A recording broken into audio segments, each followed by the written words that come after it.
Sorry about that, guys.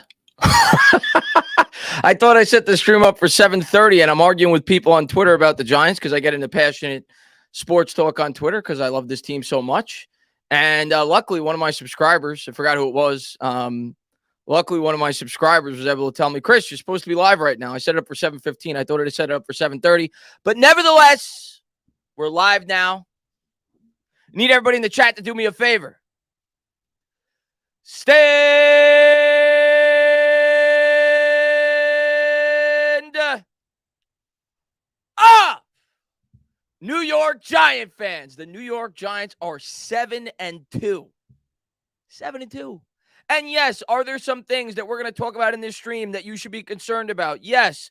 Was this a perfectly executed game? No. Do the New York Giants still have holes on this roster? Yes. Did they play the Houston Texans, a team they're supposed to beat off the bye? Yes, but they won. And we're not used to saying that as a New York Giants fan, and I said it on Twitter earlier today. When was the last time, if you're listening to this stream right now, if you're a Giants fan, and be honest with yourself, when was the last time, unless you're just an overly critical fan, but realistically speaking, when was the last time that you felt the majority of the fan base was critical after a win? In terms of the way that the team played. And I saw a lot of people being critical, and I think there was reason to be critical with some of the aspects of this team in this game. But when was the last time? And you know what that tells me as a fan? The fact that fans are being critical after a win tells me that this New York Giants team is starting to get a hell of a lot better. Because I'm going to tell you what, in years past, I didn't care how they won.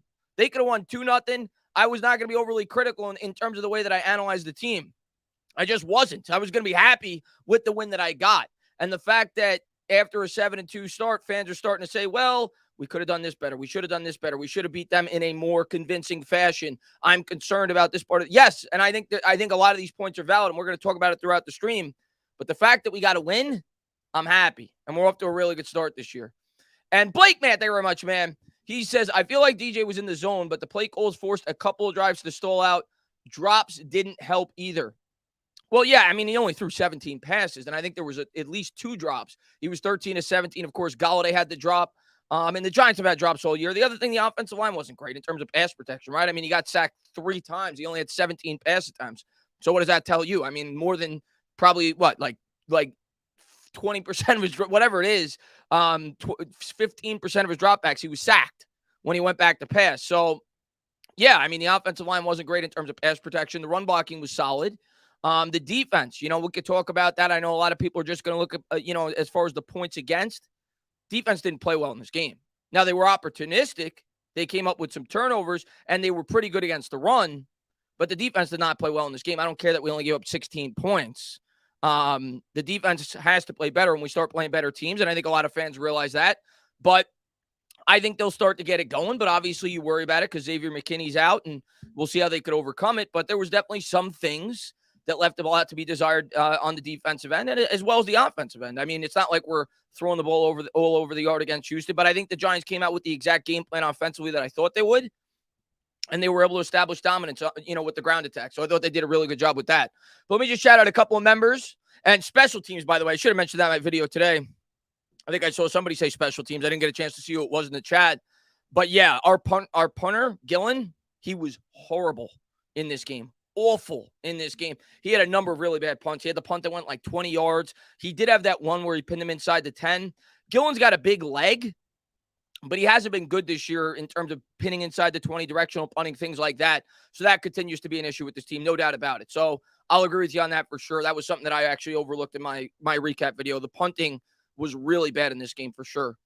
Bobby Woodruff, stand up. New member, welcome to the squad, man. And Ayub says this team heavily... Ayub, man, thank you very much. He says, this team heavily flawed and will get exposed.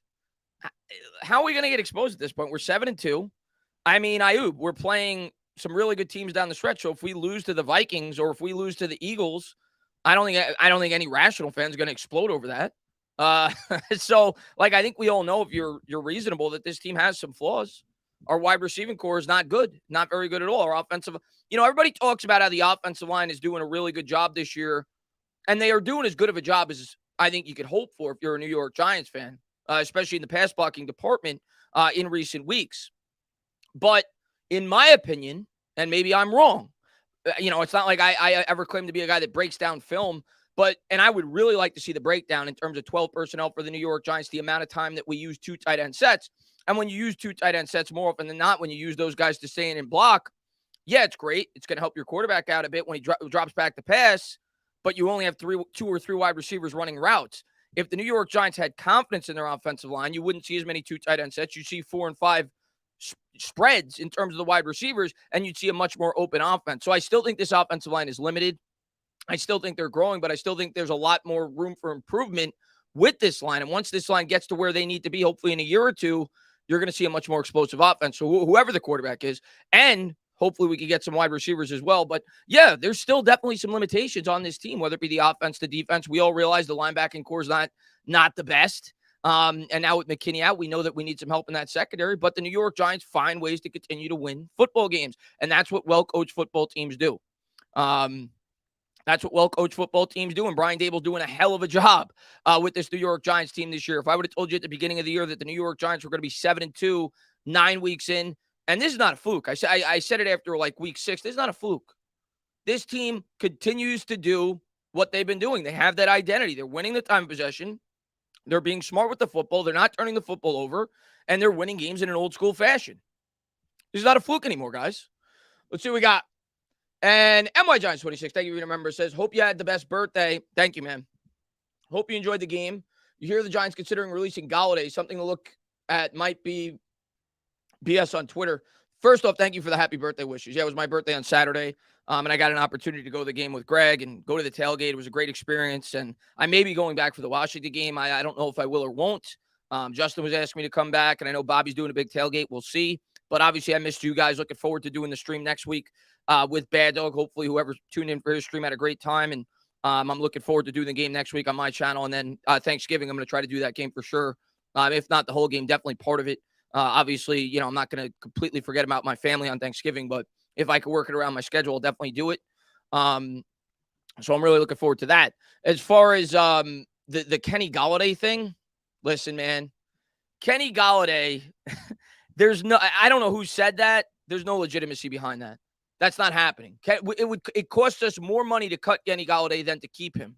That's the only reason why he's still on this roster. So we're not cutting Kenny Golladay. He'll be cut at the end of the year going into next season, but he's not going to be cut in season. He'll be with the New York Giants. If he continues to play the way that he did on Sunday, he's not going to see the field a whole lot. But we're not cutting Kenny Golladay. What's the point? You're going to hurt your salary cap. It's not happening. It's not happening. That to me is a bogus Twitter account, wherever you read that. And thanks to whoever meant to wish me. Was it your birthday too, Chris? Whoever's birthday it was, happy birthday. I actually found out I share the same birthday as Dexter Lawrence on Twitter. November 12th is his birthday as well. And I think Russell Westbrook has that birthday as well as Sammy Sosa. I remember that too. But Dexter Lawrence is the guy I care about being a Giants fan. Raphael, thank you very much, man. I got a shout out to Dory Jackson. Guy's a beast. Dory Jackson's been great for the Giants this year. Let me ask the chat this. What did you guys think of Adoree Jackson returning punts? I am not a fan of that. He is way too important to this football team to be back there returning punts. I'm not a fan of that. If I'm going to be somewhat critical of some of the decisions that the Giants have made this year, that would be one of them. I don't like the fact that Adoree Jackson is returning punts. Get somebody else to return punts. I don't need probably our most indispensable player on this defense right now returning punts. Don't like it. If anything, just call fair catch when you're back there. But I don't like that idea. I don't like that idea that they got Adoree Jackson returning punts. Seems like the majority of you guys are in agreement with that. Cool. Yeah, me and Sexy Dexy share the same birthday. The good thing, no injuries on the turf. Knock on wood. That was great. But yeah, especially with a guy with an injury history like Adoree Jackson. He's had an injury history before. I don't love that idea by the Giants. Jeff, man, thank you very much, man. What's up, Chris? I think the Lions are going to play hard, but I believe we will overcome. Oh, my God, our Knicks another day. Happy birthday. God bless my brother. Yeah, I'm going to be doing a lot more Knicks streams after the football season. In season, with my new job, it's hard for me to dedicate the amount of time that I feel like I need to the New York Giants and consistently do Knicks streams. I'll do a Knicks stream here and there, but I'm going to be doing a lot more Knicks content after the football season when I have a lot more time to do so. So that's the plan right now, Jeff.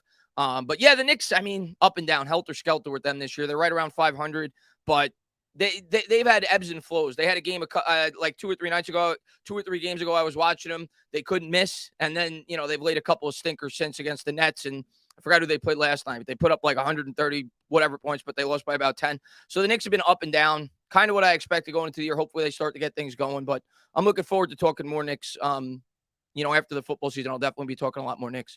He says, I think the Lions are going to, as far as the Lions go, listen, man, I'm not taking the Lions for granted. And the one thing, a lot of times people talk about trap games, right? You've heard that all year. This is a trap game. That's a trap game. If there is a trap game this year, because I haven't viewed most of these games that people have talked about as trap games, if there is a trap game this year on the Giants schedule, it is this one, the Detroit Lions, because you've got the Dallas Cowboys 4 days later on Thanksgiving, division rival. Giants, of course, already lost to them this year. So you have to think, the players are going to be amped up for that. We got the Cowboys on Thanksgiving 4 days from now, divisional game. So if there is one game this year that I at least have a little bit of fear that the New York Giants may overlook, it's this one. I don't think it's going to happen. I have full faith that Brian Daboll is going to have these guys prepared. I have full faith that these guys buy in, and they're not going to be looking ahead. But if there was one game circled on the schedule that I would have been like, this could be a trap game, this would be the one. And I'm not overlooking the Detroit Lions. The Detroit Lions definitely have some talent. I mean, they're able to put up points, no doubt about it. They had the number 1 ranked offense in football throughout the first 4, 5, 6 weeks, whatever it was. My outlook on it, and I talked about it in my video earlier today, my outlook on it is, a lot of people are saying we got to put up 30 points to beat Detroit. I don't agree with that. I think we could beat Detroit putting up 23-24. Just keep doing what we've been doing. Control the clock. People said this, and by no means am I comparing the Detroit Lions to the 2008 Patriots, but people said the same thing about the Patriots. What did the Giants do? They controlled the clock. They controlled the pace of play. You do that, you could keep Detroit in the low 20s, high teens. Control the clock. Don't turn the football over. Keep doing what you've been doing. And the New York Giants will be able to win this game playing where they want to play, which in my opinion is the low 20s, mid 20s. You could beat them 24-20, 24-17. Absolutely could do something like that. So Giants just need to continue to play their brand of football. If they do that, I think we'll beat Detroit. But by no means am I taking them lightly. They're certainly a dangerous football team. They've played competitive in recent weeks. So definitely not a layup. No game's a layup for the New York Giants. I think we got to realize that this is not, I think we all realize this is not the most talented team. We're not the Kansas City Chiefs. We're not the Buffalo Bills. We can't take teams for granted. We got to go out there. We got to play our game each and every week. Blake, man, thank you very much, man.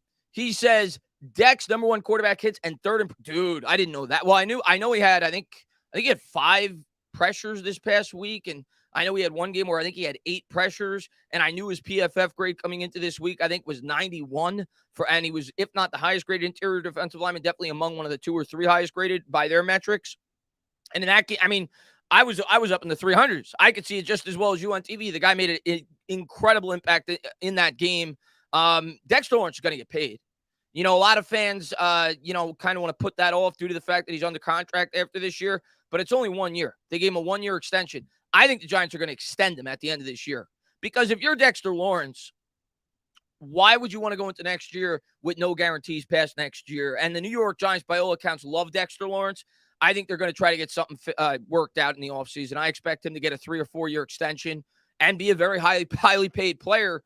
Maybe the Giants will extend it off of next year so it won't kick in until 2023, 2024. That's going to be one of the biggest challenges for Joe Schoen this year in terms of how he's going to distribute the money on all the players that he's going to decide to bring back. But I expect Dexter Lawrence to be extended this offseason. He's playing at such a high level. He's so loved in that locker room. And all you hear from the coaching staff since they've gotten here, whether it be Brian Daboll, whether it be Joe Schoen, whether it be Wink, they have talked nothing but great things about Dexter Lawrence. Of course, they identified him as a core piece before the year started. They extended him on the 5th-year option. So I think Dex is getting an extension at the end of the year. He's playing too good not to. He's playing at an all-pro level. It's crazy, but right now the New York Giants have 3 players playing at an all-pro level, and that's Andrew Thomas, that's Saquon Barkley, and that's Dexter Lawrence. Saquon Barkley, I mean, my God. I can't say enough great things about Saquon Barkley. I can't say enough great things about Dexter Lawrence, Saquon Barkley. Barkley's getting an extension too. I don't care what people tell me. He's going to be back with the New York Giants, and they're going to work something out. But he's playing his ass off, man. The guy had 35 carries on Sunday. 35 carries. Bob, man, thank you very much, man. Happy belated, bro. Is it true that if Golladay is a post-June 1st cut, we save more? No. That people say that all the time, every offseason, that if you cut somebody post-June, and there is reasoning behind it. If you cut somebody post-June 1st, yes, it saves you more money on next year's cap, but it's not like that money evaporates. It splits up. I think it splits in half if I recall. I'll do more research on it for you, but I've talked about this in the past with other contracts in the offseason. I think like the dead cap, it splits in half. So basically what happens is post June 1st, I think he's got about $14 million in terms of dead salary. Instead of all 14 going towards the 2023 cap, 7 goes towards 2023, 7 goes towards 2024. But it's not like that money goes away. It's just that after June 1st, you could distribute it differently. Now, the Giants, Bob, this offseason, I don't think they're going to be super active in free agency. And I, in terms of outside free agents. And I have my theory behind that. One, we have a ton of pending free agents that on this current roster, right? A ton of pending free agents on this roster. So I think the majority of the money is going to go there. And I think it's the smart approach because if you keep your in-house guys, all of a sudden, if you lose a player like Julian Love, which I hope we don't do, but if you lose a player like Darius Slayton, maybe you do get comp picks for those players if you're not bringing in outside free agents and you keep your in-house guys. So I think that's what the smartest teams do. And if the Giants don't plan on bringing in a high-profile free agent from the outside, maybe they elect to go that route. Maybe they'd rather cut the money in half and distribute it differently since they're not in a rush in March or April, whenever free agency is, to go out there and spend on a big-ticket free agent. So maybe they go about it that way, but it's not like it's going to save them any money. It just splits up the money from year to year. You just wouldn't save, instead of getting hit for 14 next year, you get hit for 7 and then 7 the following year. Obviously, maybe I'm rounding a bit, but that's the way it works. Michi, man, thank you very much, man. Even though we're 7-2 and just won, I feel like after that Seahawks game, some of the fan base has been pretty negative about the team now. Yeah, I mean, listen, I think that I think it came at the worst time possible, Michi, the loss to the Seattle Seahawks, because when you factor it all in, you had the bye week coming up, right? So you lose to Seattle, then you have 2 weeks before you play your next game. And then you had the Xavier McKinney news off the bye when you're like excited as a fan that the team's starting to rest up. We're going to have a strong second half. We're going to get these guys back in playing shape, and hopefully we could go on a second half run. And on top of that, Michi, you had the added effect of the NFL trade deadline where the New York Giants weren't ultra aggressive. And you had a lot of Giants fans out there being like, get me Jerry Jeudy, get me this piece, get me that piece. And when you had the culmination of all three things, a Seattle loss, non-aggressiveness at the trade deadline, and the Xavier McKinney news, I think when all that came together, I think that drew up a lot of negativity and a lot of, oh, here we go again from the fan base. But I'm glad that we won. I think we're going off on the right, we're getting off on the right foot in the second half, and hopefully we could beat the Detroit Lions. But I just think it was bad timing, and that's why a lot of the fan base seemed to tune out a little bit during the bye week. At least that was and I said that in one of my videos. That was like the vibe that I got, that a lot of fans were kind of tuning out from the team, and they kind of had like a negative outlook on the remainder of the year. But listen, they've overcome things all year, and I'm not mad at all that they weren't aggressive at the trade deadline personally, but I know a lot of Giants fans were. Ayub, man, thank you very much, man. Chris, I'll tune in for 40 minutes after my chem exam, but a question for you in the chat. Well, first off, Ayub, thank you for being such a great supporter on the channel, even though we disagree a lot. I talk to you all the time on Twitter. Second off, best of luck on your chem exam, because that's the most important thing. So get that done. But a question for you in the chat. What's the best quality a quarterback must have, in my opinion? I would say anticipation. I mean, there's several answers I could give you. There's several answers that I could give you. But yeah, anticipation is certainly important, whether it be like Tua Tagovailoa, for example, who we were talking about on Twitter today. He's one of the best quarterbacks in the league in terms of anticipation, in terms of throwing the ball before his wide receiver makes his break. So, of course, that's important, or anticipating pressure from the blind side. So, sure, that's definitely an important attribute. I think a hard worker is very important. Of course, you need talent, but being a hard worker like Tom Brady, for example, especially once you get to the pros, talent could only get you so far. So, I mean, there's so many things. Obviously, arm strength, but for me, accuracy is probably more important than arm strength. But both are important, right? If you have Josh Allen or Pat Mahomes like arm strength, that's on another level. But I think accuracy, if I had to pick one, I'd probably pick accuracy in a quarterback, but I also don't want a quarterback with a noodle arm either. You know, I don't want Chad Pennington. I don't want Alex Smith, who, by the way, Dan Jones not Alex Smith in terms of arm strength. Did you guys see that throw? Let me talk to the chat real quick. Football IQ is a good one too. Did you guys see that throw? And I didn't get a chance to fully appreciate the throw that Daniel Jones made. And again, I'm not saying he's Pat Mahomes in terms of arm strength, but a guy with below average arm strength or a guy with even average arm strength, I don't think is making that throw that Daniel Jones made in that game. And while I was at the game, you don't really get a chance to really appreciate the throw. But when you watch it on the All 22, this guy is on the right hash. He's getting pressure up the middle, can't step into the throw. He's throwing to the left side of his body, doesn't even turn his body towards the throw, and he probably throws it 30 yards from the right hash to the left sideline to Darius Slayton as he's getting hit, can't step into the throw, and he puts good zip on the ball. Because I'm going to tell you what, if he threw up a floater on that ball, that's probably a pick six. So for everybody that says that Daniel Jones doesn't have arm strength, watch that throw. He's got arm strength. I'm not telling you he's got the best of the best of the best of arm strength, but he certainly has above average arm strength, in my opinion at least. Alex Smith's not making that throw. But best of luck on your chem exam, man. And Blake, he says he had 10 pressures this week, second most in the NFL this year, and he also had 8, which is third. He had 10 pressures this week? Dexter Lawrence? I thought it was 5. I thought he had 10 in one game. I mean, he was super active. I didn't think it was that many. The one thing, what's going on, Sabrina? Thanks for popping in. What's going on there, Christy? He had 9. Wow. Dexter Lawrence is playing at an incredible level this year. And like I said, him and Leonard Williams both played great in that game. 9 pressures. Holy crap, man. I missed that. I missed that stat today. That's insane, man. Oh, that's what I read. 5 quarterback hits. That's what I read. So he had 5 quarterback hits and 9 pressures. Dude, you got to pay that man. He's been incredible this year. He's our best player on defense. Duran, man, thank you very much, man. Do Barkley's amount of carries worry you? A little bit, yeah. A little bit. I think the Giants have to do a better job as the season goes along, monitoring the carries a bit. As I said in the video today, though, I expected him to get a little bit more of a workload in this game for a variety of factors. You're going up against the worst run defense in football, and we had the bye week. So we had 2 weeks off. He's our best weapon, and based off the opponent we were going up against, I expected him to get more carries than he normally would. I didn't expect 35, but I expected, upper 20s, very low 30s, 27, 28, 29, 30 in that area. So he got a bit more than I expected. I don't think they'll use him that much next week. I can't say that for certain, but I don't think he'll get 35 carries next week. But yeah, as the season progresses, yeah, you worry about that.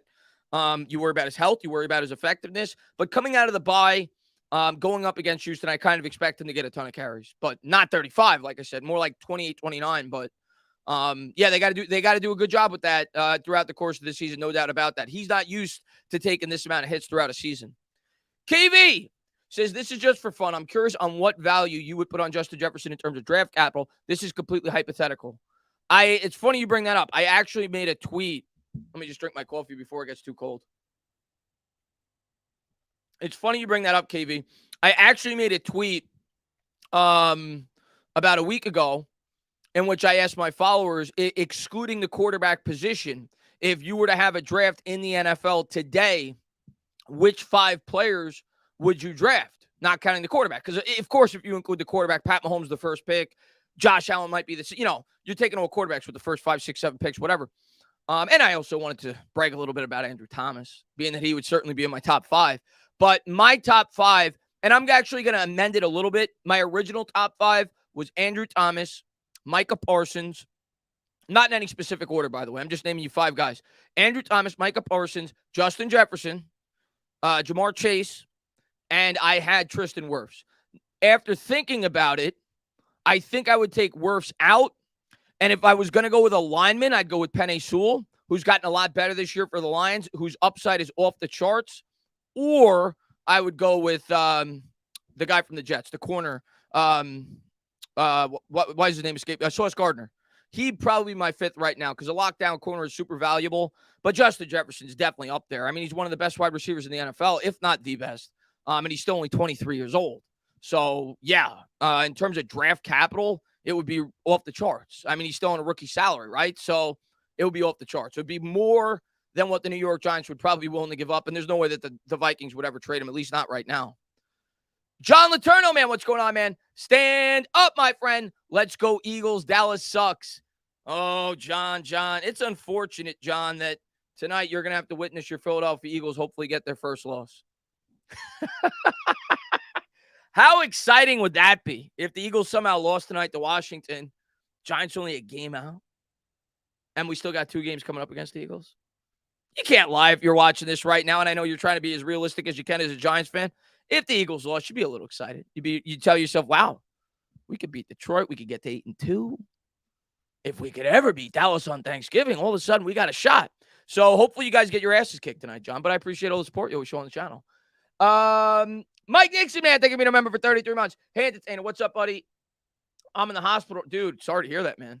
I'm in the hospital right now. I had acute pancreatitis, and it was very painful. Mike, man, thank you for being a member, man. But more importantly, get healthy, man. You've been with my channel forever. I'm sorry to hear that. I hope you feel better, Mike, man. That's horrible. I hope you feel better, man. But thanks for tuning in, buddy. Nikki Sav, happy you saw a W, bro. Saquon is the rush. Yes, Nikki, good to talk. Good to see you, man. Saquon Barkley right now leads the NFL in rushing yards. And I think that's only going to continue because this week he's going up against the Lions, who are the second worst run defense in football. And I think we're going to continue pounding the rock. But yes, Saquon Barkley right now leads the NFL in rushing. And I think the Giants are third or fourth overall in rushing offense between him and Daniel Jones. So Saquon Barkley, keep getting the job done. But I'm going to continue to say it, man. Saquon, you know I love Saquon. He's my guy till the end. I think we need to use Breida a little bit more in this offense. And the other thing I'll say is I'm a little bit, I don't want to use the word disappointed because disappointed is not the right word. But I was hoping they would use Saquon in a more creative and better way in the passing game. And hopefully they do that more in the second half. But I got to see more Matt Breida, man. I think Breida could provide a good spark as a change of pace back off the bench. And I think he could be an asset in the passing game as well. I'd like to see Breida used a little bit more in this offense as well throughout the second half because we're an offense that is dying for some kind of playmaker. And I think Breida could bring some explosion. So I'd like to see him utilized a bit more in the second half as well. We all remember that nice catch he had down the sideline where we had the 3-back set, I don't know, like 4 or 5 weeks ago where he caught like a 25-yarder down the right sideline. Seems to be a good pass catcher. He's explosive in terms of a runner. I'd like to see them use Breida a bit more, but Saquon Barkley's been an animal. He's been everything that I could have expected going into the year, and I couldn't be happier for the guy. Jason, thank you very much, man. What's going on, buddy? Can we really talk about the year Dexter Lawrence and Andrew Thomas are having? These two have to be all pros, great cornerstone pieces, must-read. Dude, both these guys are going to be here for a really long time. Andrew Thomas specifically because he's left. Well, both of them. Both these guys are getting contract extensions. Both these guys need to be here for a very long time. Yeah. And for everybody, and I understand it, okay? And I wish we had Odell, okay? But let me ask the chat right now. Who won that trade? If you don't trade Odell Beckham, Dexter Lawrence is not a New York Giant. So my take on the Beckham trade in hindsight, when everything unfolds, is I think the Giants won the trade, but the Giants didn't do a good job replacing Odell Beckham. Obviously, we need a wide receiver, but Dexter Lawrence is going to be an elite player for a very, very long time for this New York Giants football team. And Andrew Thomas, as far as I'm concerned, is the best left tackle in the National Football League. So both those guys got to be here for a very, very long time. And but I think we do. Obviously, we never did a good job replacing Odell, so things didn't completely work out. But Dexter Lawrence not a Giant if we don't make that trade. So Dexter Lawrence has been incredible this year for the Giants, and I'm so happy that that we ended up being able to get him here with the 17th overall pick. And I mean, dude, that goes down to coaching, man. It just goes to show you just how bad of a job the previous coaching staff did. It really does. When you see what Dexter Lawrence was capable of once he got Wink Martindale in here and they used him the proper way, they put him up the middle as a defensive tackle, and now you're seeing what he could do when he's used, the right and proper way. So I'm just glad that Wink and his coaching staff was, able to get the most out of him because he's certainly one of the best players in the NFL. And let me ask the chat right now. Going into last year, the New York Giants had one player inside the top NFL 100. One, right? It was Leonard Williams. I think he was like 89, whatever it was. And I still think Leo's a top 100 player in the league, but he probably won't make it this year because of the injury. He missed some time. Let's exclude Leo. How many players on this current team do you think make the top 100 at the end of this year? Because I'm going to tell you right now, it's more than one. You got Saquon, you got Dexter, you got Andrew Thomas. Those three, to me, are locks. And then you have some other potential guys. But I think you're looking at least 3 players inside the top 100 at year's end. And there's some other potential guys. A guy like Adoree Jackson, for example. A guy like Leonard Williams. But like I said, he'll probably be penalized because he missed 3 or 4 games. But the talent on this team is just so much better. And well, the talent was already here, but the coaching has unlocked it. Has been at another level. Thomas, man, he says Jefferson, best receiver in the end. Yeah, McKinney would have been too. Good call, Galen, but of course the injury. Good call by you. How about Julian Love? Maybe Julian Love is like not. I get the Gano love. I see somebody saying they're not going to put a kicker in the top 100, but Gano deserves it. And Gano is great. I forgot what I was going to say. I was going to say something, and then I saw Gano, and I got excited. Oh, McKinney. I think McKinney. Oh, Julian Love. I know he doesn't have like the name recognition throughout the league, but is that crazy to think that Julian Love should get some consideration for the top 100 players the way that he's played this year? He's played really well this year, right? So how about him getting a little bit of love? Thomas Taylor. Thank you very much, man. He says Jefferson, best receiver in the NFL. I mean, if he's not, he's certainly up there. I mean, he's in the top 3 for sure. I mean, who else could you argue if not him? I mean, this year, let me pull up the stats, and again, I don't watch this guy every week, but every week it seems like the guy's going off. And he's been an incredible wide receiver since he's been in the league. I mean, just some names that pop off my head. Obviously, Cooper Kupp's been incredible. Last year, he won the Triple Crown, I think, for wide receivers, most touchdowns, receptions, and yards, if I'm not mistaken. Tyreek Hill's incredible.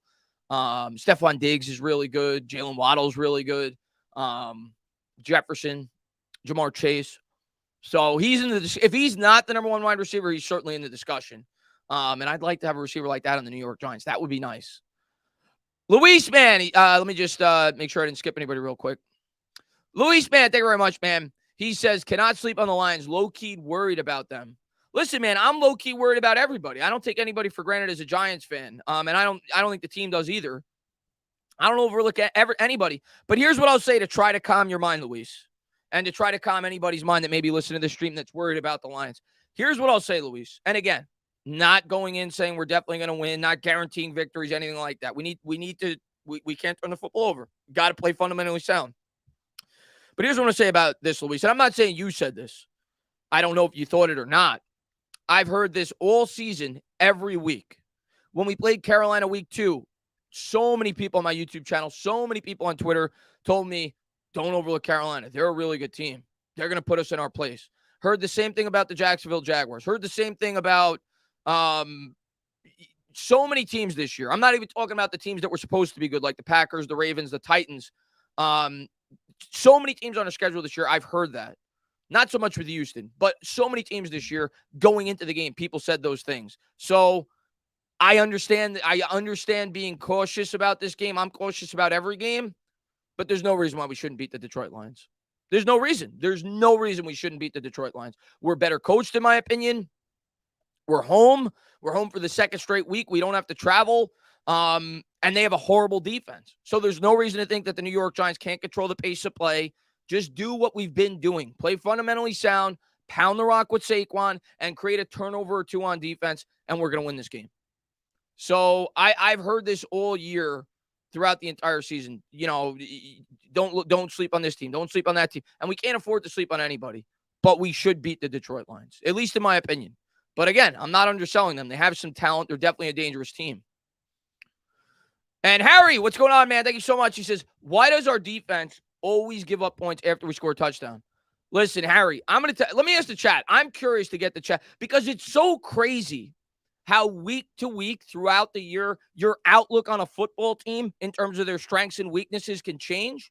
Because if I would have told you after 5 weeks, the offense was horrible in terms of like the general outlook from the fan base, and the defense was great.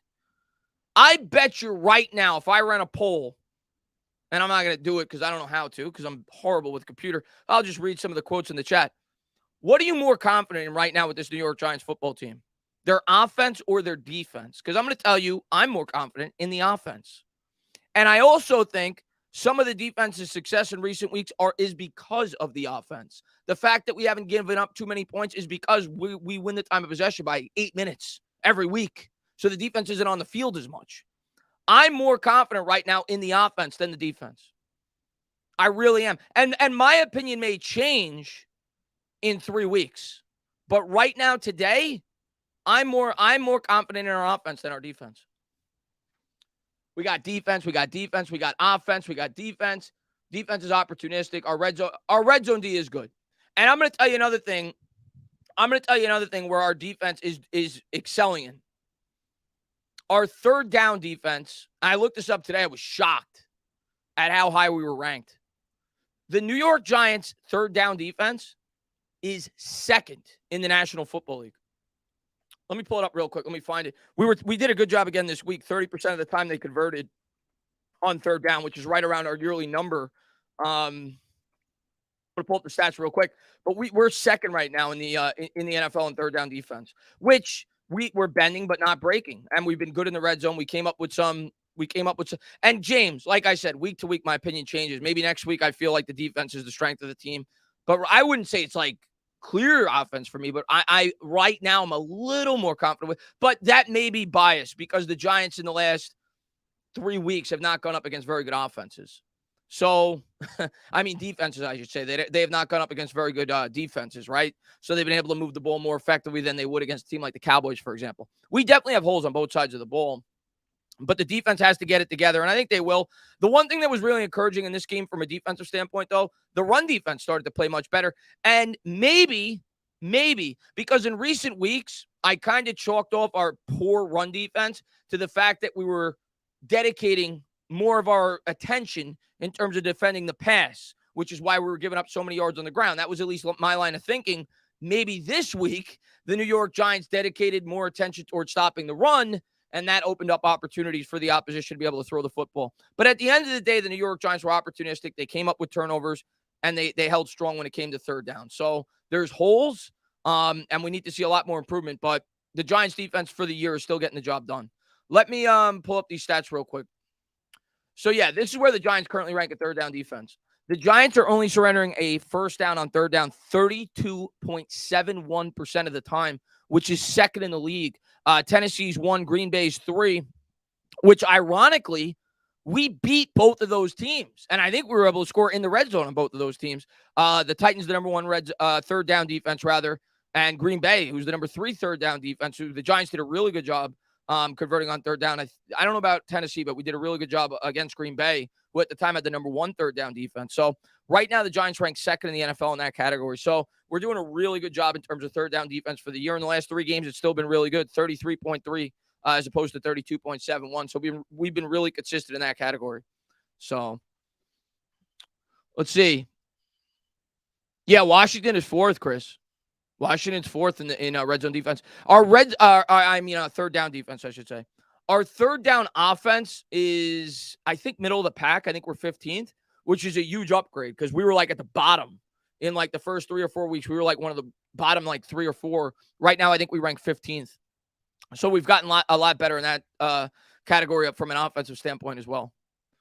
John, man, what's going on, buddy? He says, I liked Hodgins. He looked good, and DJ and Slate connection is back. Once Bellinger comes back, who I think is DJ's security blanket, our passing game will be okay. Yeah, for sure. I mean, we need Bellinger back, right? I mean, Bellinger's been so good for this team, not just as a pass catcher, but probably even more so as a pass blocker, as a protector, a run blocker. So we certainly could use Bellinger back with this football team, and I'm excited. I'm excited to have him back. I don't know when it's going to be. I don't want them to rush him back.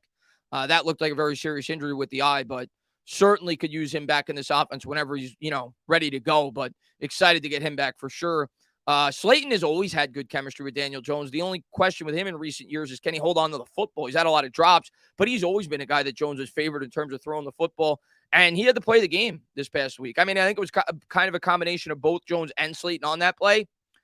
Jones being able to even get that ball out there after being pressured and hit by like their entire defensive line. But Slayton then obviously with the great play after the catch. So Slayton stepped up for us, man. At the end of the day, tip your cap. This is a guy that came back here on a discounted rate, I think due in large part to the fact that he does have chemistry with Daniel Jones, and he probably felt like he'd get an opportunity in this offense because you look around at the wide receiving core, and he may have known some things about Tony that the general public did not in terms of the way maybe the organization felt about him overall. Who knows? I don't know that. It's just speculating. But he probably felt like he was going to get an opportunity this year and what he thought was going to be an evolving offense. He's getting that opportunity. He's making the most of it. So tip your cap to Slayton. He's doing a good job.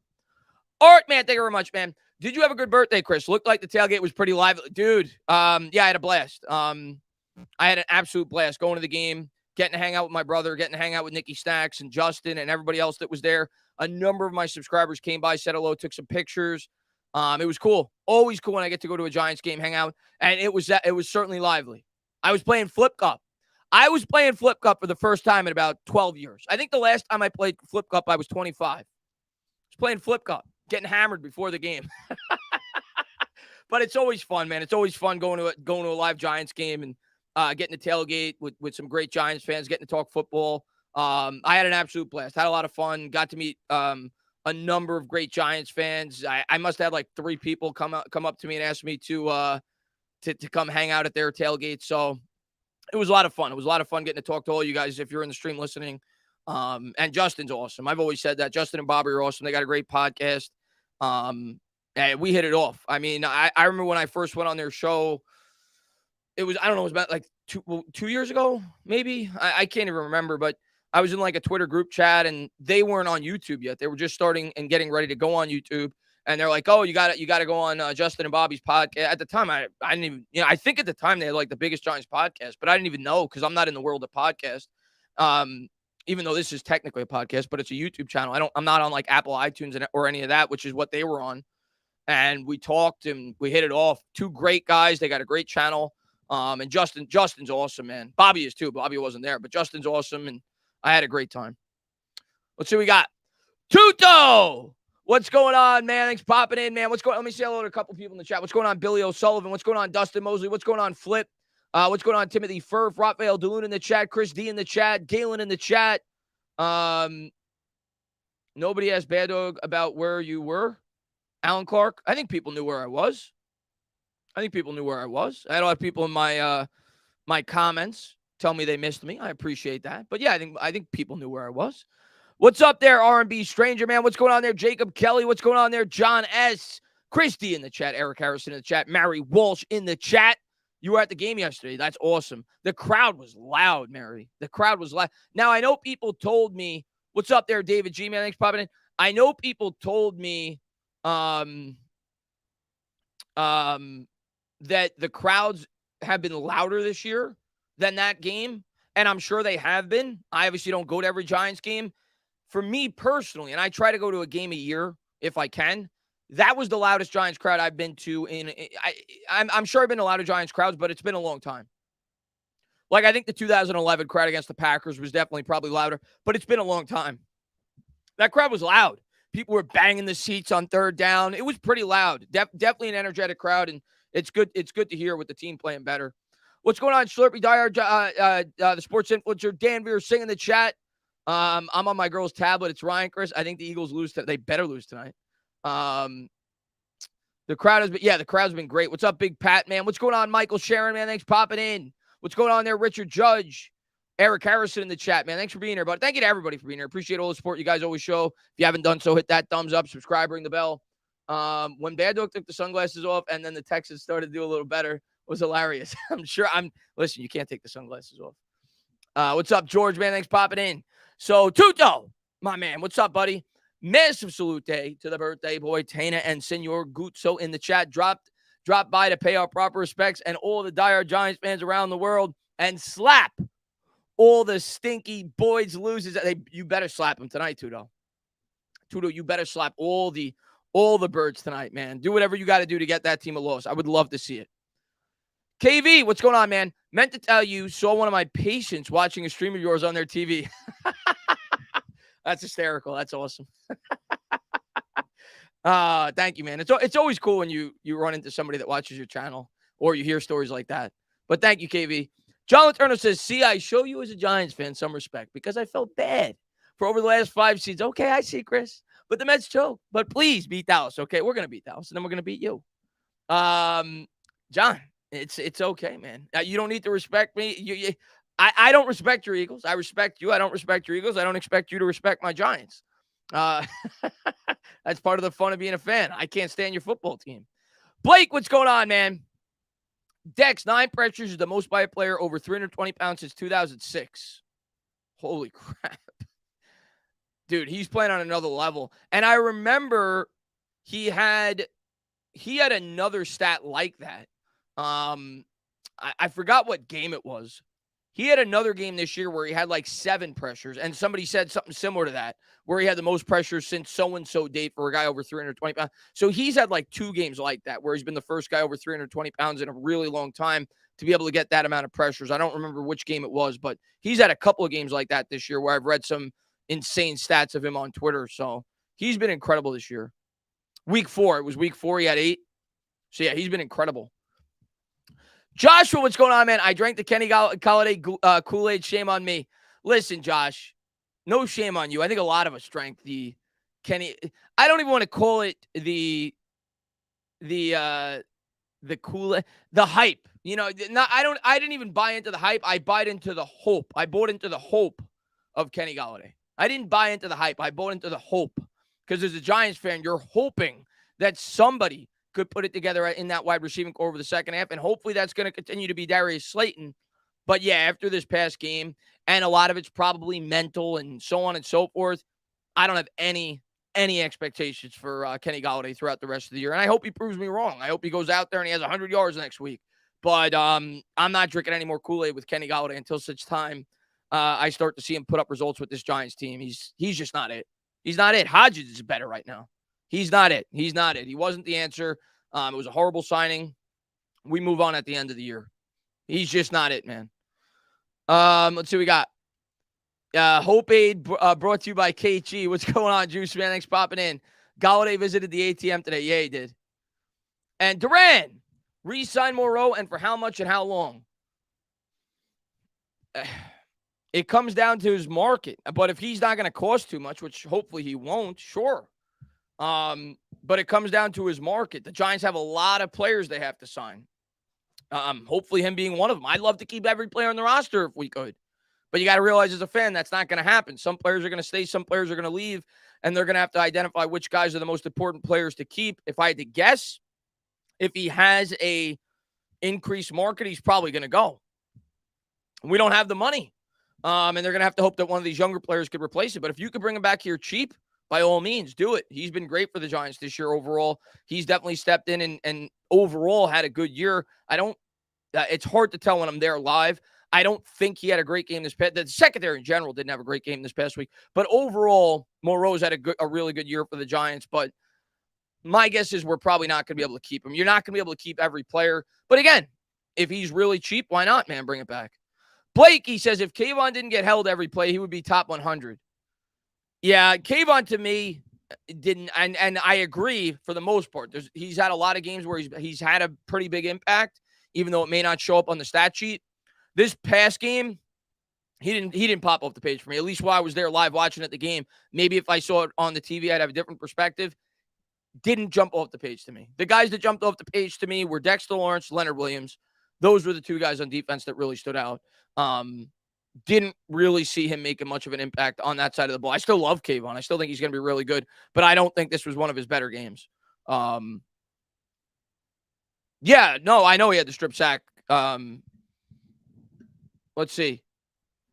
He definitely needs to sell the hold better, Scott, for sure. And I think he'll get better at that. I've talked about that before. I think he'll get better at that as he becomes more and more acclimated to the NFL and he becomes a veteran. He learns how to sell calls. Golladay saves the Giants $13.5 million of cap space next year. I don't think it's that much. Let me take a quick look at his contract. I think it's 7. I think I'm going to pull it up for you guys. I don't think it's that much. This is his contract right here. Kenny Golladay next year is due to make $21.4 million. He has a $14.7 million dead cap hit. So maybe that's what you saw and that's what you thought. When you see dead cap, that's not what you save. That's how much you incur if you cut the player. So we have to pay him $14.7 million if we cut him. And we're going to pay him $21.4 million if we don't. So it's a little less than $7 million in savings if we cut him. You take the 21.4, you subtract the 14.7. So it's $6.7 million in savings if we were to cut him. Now, if we did the idea that I forgot who it was, somebody brought up earlier in the live stream, you could split that in half in terms of the dead cap hit, but from year to year, if you did it after June 1st. But yeah, it's only going to save us $6.7 million in next year's cap if we cut him. Michi says DJ is definitely a top 100 player in the league, but ESPN won't admit it. So he's not going to get that. His stats aren't there. He's not going to get that. I think Dan Jones playing very well this year. But he's not going to get that. I'd be surprised if he gets that. But he is playing very well this year. And people make fun of him because of his stats. Like, be honest with yourself. If you're like a guy that is heavily critical of Daniel Jones, and I understand it. It's a contract year. He has not had tremendous success with the New York Giants before this year. Which quarterback, name me more than, how many quarterbacks on this team, the way this team is currently built, how many quarterbacks on this team would not have the statistics of a game manager and win football games? Like, who's going to be able to go out there and throw the ball 40, 45 times with this offensive line, with this wide receiving core, and be 7-2 and not have a game manager-like role? Not many. Not many. Not many. I'll tell you that right now. And this offensive line is not as good as it looks sometimes, because I'm going to tell you what, right now, they have a lot of help with the tight ends. They run a lot of 2 tight end sets, and that doesn't allow you to run 4 or 5 wide receiver looks. Maybe 5 quarterbacks at most. Yeah, I'd probably agree with that. Not many. I'm telling you that right now. Let's see what we got. Joshua, he says, a lot of people thought we'd win 6 or 7 the entire season. Some thought even less. So we're playing with house money. Yeah, I mean, I don't want to say, I mean, I agree. At the end of the year, I agree with that sentiment. But in season, after getting off to a 7-2 start, I don't want to look at it that way. I want to look at it the way I look at it now, Joshua. At the beginning of the year, I would have agreed with that statement. My outlook right now on this current team after 10 weeks, house money to me is making the playoffs. If you get in the playoffs and you get smoked, it's house money. But to me, to have at this point in the year, for me to have the house money sentiment, at least for me, make the playoffs. Make the playoffs, and it's house money. See whatever happens. Chips fall where they may with this team. You have no experience in terms of being a playoff football team. We realize we're not the most talented squad. But when you look at the opportunity we currently have with a lot of the records in the NFC, 9-8 is probably going to get you into the playoffs. House money for me right now is the playoffs. That's when I will have the house money outlook for this specific season. Before the year started, I would have said 7 wins, and I'm very happy, house money, but not right now. Not with the current state of affairs with this football team. Make the playoffs. I don't want you to completely fall on your face down the stretch. Make the playoffs. What's up, Richard, man? Thanks for popping in, man. What's up, yo, Elvis, man? Thanks for being here, buddy. And John Kirk says, Giants' hardest remaining schedule. Giants, their teams remaining on the schedule are 45, 25, and 1. Well, it makes sense, John, because they play the Cowboys and they play the Eagles twice. Anybody that has the Eagles on their remaining schedule is going to have probably the hardest schedule. The Eagles haven't lost a game. So you take the Eagles out of that, they're 16-0. That all of a sudden it's 29-25. So excluding the Eagles, it's basically a 500 schedule. But yeah, it makes sense based off of just those 3 teams. And we play the Vikings. We're 8-1. So we certainly play a tough remaining schedule, which makes it even more important that we take advantage of the Lions this week and we take advantage of Washington. You got to at least get a split against Washington, if not sweep them. And then you got the Colts too, which is a very winnable game. And we'll see. I wouldn't be shocked. Here's what I'm going to say. I'm not talking about on an individual basis, because each game I think we're an underdog. The 2 Eagles games and the Cowboys game. But if you ask me, what percentage would you put it that the Giants could go 1-2 in those 3 games? I'd say 50%. I think it's at least 50% we could go 1-2 in those 3 games. I think we could find a way to win one of those 3 games. I'm not saying that I wouldn't pick us on an individual basis for any of those games, but would I be shocked if we win one of those 3? No. I'd say it's about 50% we could pull off an upset in one of those 3 games between the Cowboys and the 2 Eagles games. But then, like I said, you got to take advantage of the Washington matchup. You got to take advantage of the Lions. You got to take advantage of the Colts. Let's see what we got. I mean, the Cowboys just lost to Green Bay. So it's not like they're unbeatable. And Jason, he says, and can the Giants fans please stop complaining that we are not scoring 35 a game? We are winning games. The Bills and Cowboys both scored a ton and still lost. Yesterday because of bad situational football, G-Man. Listen, I don't care how many points the New York Giants score. I only care if we score more points than our opponent. That's it. And the way the New York Giants are best with this current team, the way we're built, the best way for us to win football games is playing it in the method in which we do. We're not built to win games 35-31. We're just not. We're not the Chiefs. We're not the Bills. We're the Titans. We're built like the Titans. That's how this team is going to best win football games. Playing games in the low to mid-20s, grinding out the clock, playing an ugly style of football, what the Eagles did last year. We don't have the weapons on the outside to get in the shootouts and win football games. So I agree with you. I don't care about gaudy statistics. What good does it do me as a fan if Daniel Jones goes out there and throws for 350 yards and 4 touchdowns, but because we play in a certain way and we throw 47 pass attempts, Jones has a couple of picks because the offensive line's not very good, and you allow the opposition to put up 38 and we lose the game? What do I care? The best way for this team to win games is not to go out there and throw the ball 45, 50 times a game. It's about a 50-50 disparity. That's where you want to be. That's the hot spot for this team. You want to run the ball as much as you throw it. That's the best interest of this football team to win games.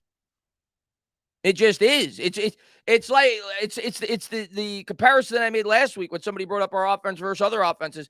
It's like trying to get into a gunfight with a BB gun and expecting to outshoot an AK-47. It's not going to happen. So what do you have to do? You have to come up with a different strategy. This is the best strategy for this team to currently win football games. It's not to get into shootouts. And it has nothing to do with Daniel Jones.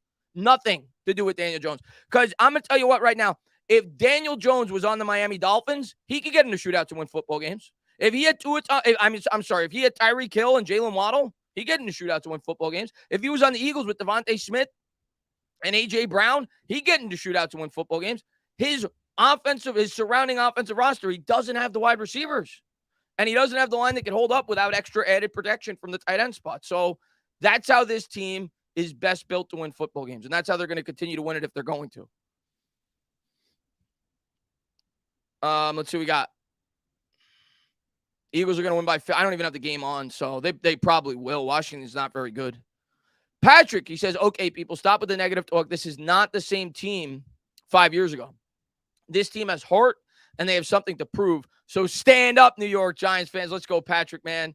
Glad to see you in the chat, man. And yeah, man, I'm there's no reason to be negative right now. Is there a reason to be, critical from game to game in terms of your evaluation as the team and teams and things they need to work on? Absolutely. That's the signs that they're an improved football team, that you're not giving them a pass on everything, but you should be happy and thrilled right now if you're a Giants fan, where this team is and what you expect them to do at the beginning of the year. Will, what's going on, man? Kayvon hasn't popped yet. Old Joe already coming back up. Well, yeah, if he has a good pass rush on the other side, that will certainly help. Unfortunately, let me just get another sip of coffee. This is probably iced coffee at this point. Unfortunately, I don't think Azeez is going to be back for a while because I think it's a 4-game minimum, and I think he's got 2 more games before he's even eligible to come back. And even then, my guess would be he's not going to come back right away. Hopefully he does, but I'm not going to bank on that. So I'm thinking it's going to be, I hope he comes back this year. I think he will, but who knows? It's been reoccurring problems with him all year, but I doubt it's going to be right after he's due to come off the IR. I hope I'm wrong, though. Jason, somebody said flip-flop. I don't know what he's referring to. Jason says, at this point, Slayton is our number 1. Odell, come home. Listen, I know the Odell sentiment is very strong with this fan base. I'm not trying to get you guys' hopes up. I'm not going to lie to you guys. I don't think it's happening. I just don't. If it does, I know that a lot of you guys will be ecstatic. I don't think it's happening. But hey, who knows? Maybe it will. But I wouldn't expect it. I would not expect it. Pack Rat, what's going on, buddy? It's all good vibes right now, Tana. Isn't YouTube more fun when the Giants are winning? I loved your STD acronym, rather. Smart, tough, and dependable. Thanks, Pack Rat, man. Dude, it's always more fun to come on here when you're talking about a good football team. I've been so jealous of Eagles content creators, of Cowboys content, of Packers, like people that have been able to come on here and talk about a winning football team and a team that you expected to win coming out of the gate. I'm not going to lie. Last year, the previous years were fun for me because I didn't have an outlook that this is a must-win season. Last year, I didn't have fun on YouTube for the most part. I didn't have fun coming on here talking about this team with the added pressure and expectations that this team had going into last year, and for them to fall completely flat, a lot of it due to injuries, but we've seen that this team's been able to overcome injuries, and last year was just a complete disaster. So it's a lot more fun being able to come on here and talk about this team when they're winning, man. A lot more fun. R&B Strangler, man, he says, defense is your strength, except backfield is suspect. Happy birthday, Tana, and y'all slap the like button. Too many spectators for that number. I appreciate it, man. Yeah, slap the like button. I appreciate it. Yeah, I mean, listen, I think it's a week-to-week thing. But overall for the year, I agree. The defense has been better than the offense, for sure. Overall, the defense has certainly been better than the offense. But my prediction is by the end of the year, it's going to even out, or at least get closer to evening out. But overall, I'd agree with you. Big Daddy, watch Hodgins. He was a guy I liked. Actually, Big Daddy, it's funny you say that. I said it to Bad Dog after we picked him up. I remember doing several mock drafts during that draft. And he was a player I looked at because I was looking for a late round wide receiver. And I remember looking into him and thinking he could be a solid prospect. Where did he go? I think he went to, I want to say like, was it Oklahoma State? I can't remember. But I remember watching him play, and I was like, okay, I like this guy. He's got some potential coming out of college. And obviously, he's got the ties to the Bills. He's got height. He's 6'4". He looked pretty good this past. Oregon State, that was it. Oregon State. I remember I liked him as a late round flyer in that draft. And obviously, the Bills did too. Daniel Jones has 2 interceptions, hasn't thrown a pick in 6 weeks. Josh Allen has 10, leads the NFL. Why is nobody talking about him like Jones? I mean, that's fair. I got to be honest when I'm on here. I still think Josh Allen's got more talent than Daniel Jones, but Josh Allen has not played good. The last 2 weeks in particular, he has not played good. Mark, what's going on, man? Tibbs got held a lot. I'm surprised you said that, Mark, from where I'm sitting. I don't have the TV view. I'm sitting in 340 near the end zone. So it's hard for me to get the same perspective that you guys do when you watch it on TV. But to me, I didn't notice him standing out nearly as much as Dexter Lawrence or Leonard Williams. I could tell you that. But again, if I watch it on TV, I may get a completely different perspective. Football is a much better TV sport in terms of being able to watch the game and know what's going on a play-to-play basis. Obviously, if you sit in a certain area in the stadium, you get a better perspective. Joshua, what's going on, man? If Barkley wants McCaffrey money, do you give it to him?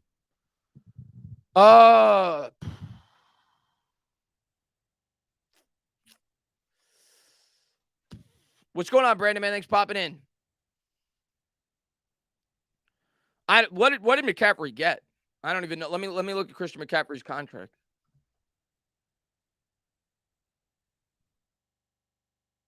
So McCaffrey got 4 years, 64. I mean, I've said consistently, I think Barkley's going to get 4 years, 56, 4 years, 60. So it's not far off from that. I wouldn't scream if he got 4 years, 64. If I'm okay with him getting 4 years, 60, I'm not going to cry if he gets an extra $1 million. Of course, a lot of it's going to go, how they structured in the deal.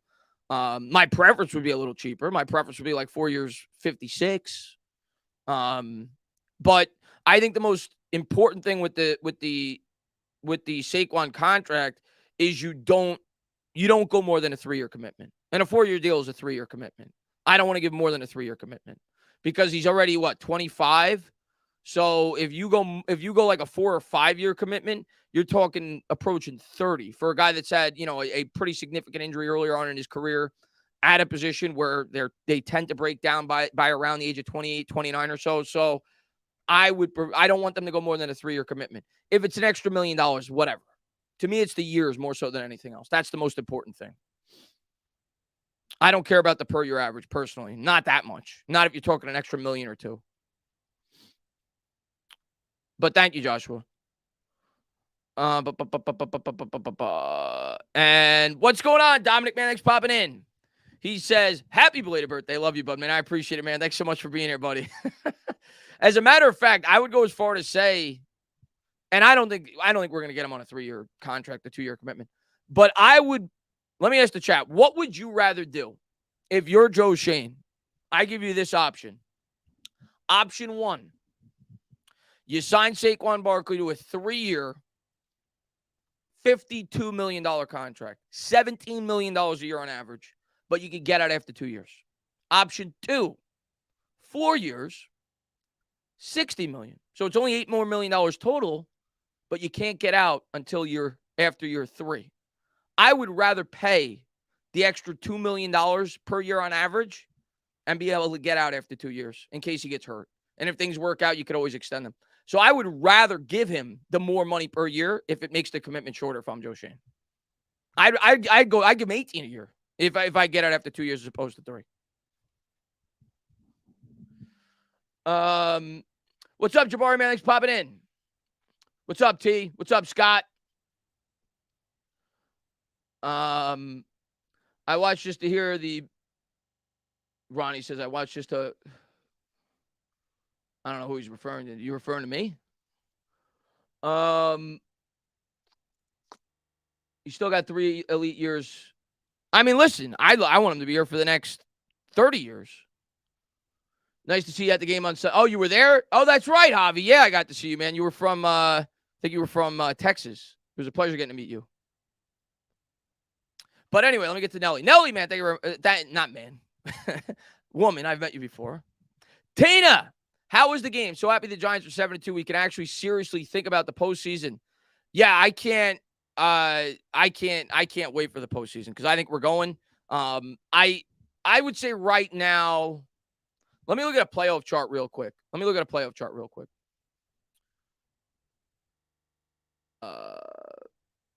Right now, at least historically, and this is based mainly off of a 16-game season, not a 17-game season, because obviously the 17-game season and the 17 playoff did not go into effect until last year. But according to this chart, historically speaking, teams that start 7-2, you know what the percentage is that right now the New York Giants are going to the playoffs? And again, this is based off of 6 teams making the playoffs, not 7. 90%. 90. So I would actually tell you it's probably a little bit higher than that based off the fact that now 7 teams make it. So you're probably looking at like 92% chance we make the playoffs. And if the Giants were to beat the Detroit Lions, historically speaking, with 6 teams making the playoffs, 96% of the time, a team that starts 8-2 goes to the playoffs. So if the Giants beat the Lions, we are 1,000% going to the playoffs. If we beat the Lions, we're going to the playoffs. But Nelly, thank you so much. I appreciate it. My birthday was great. Getting to go to the game, getting to see a win, getting to hang out with so many great Giants fans. It was an absolute blast. And Dominic, thank you very much. What's going on, Joe, man? Thanks for popping in the stream. He says, what would you pay Sexy Dexy? I mean, we're going to have to pay him top market rate, Dominic. We just are. So I'm going to tell you, I'll show you what we're going to have to pay him. Hold on one second. This is what we're going to have to pay Dexter Lawrence.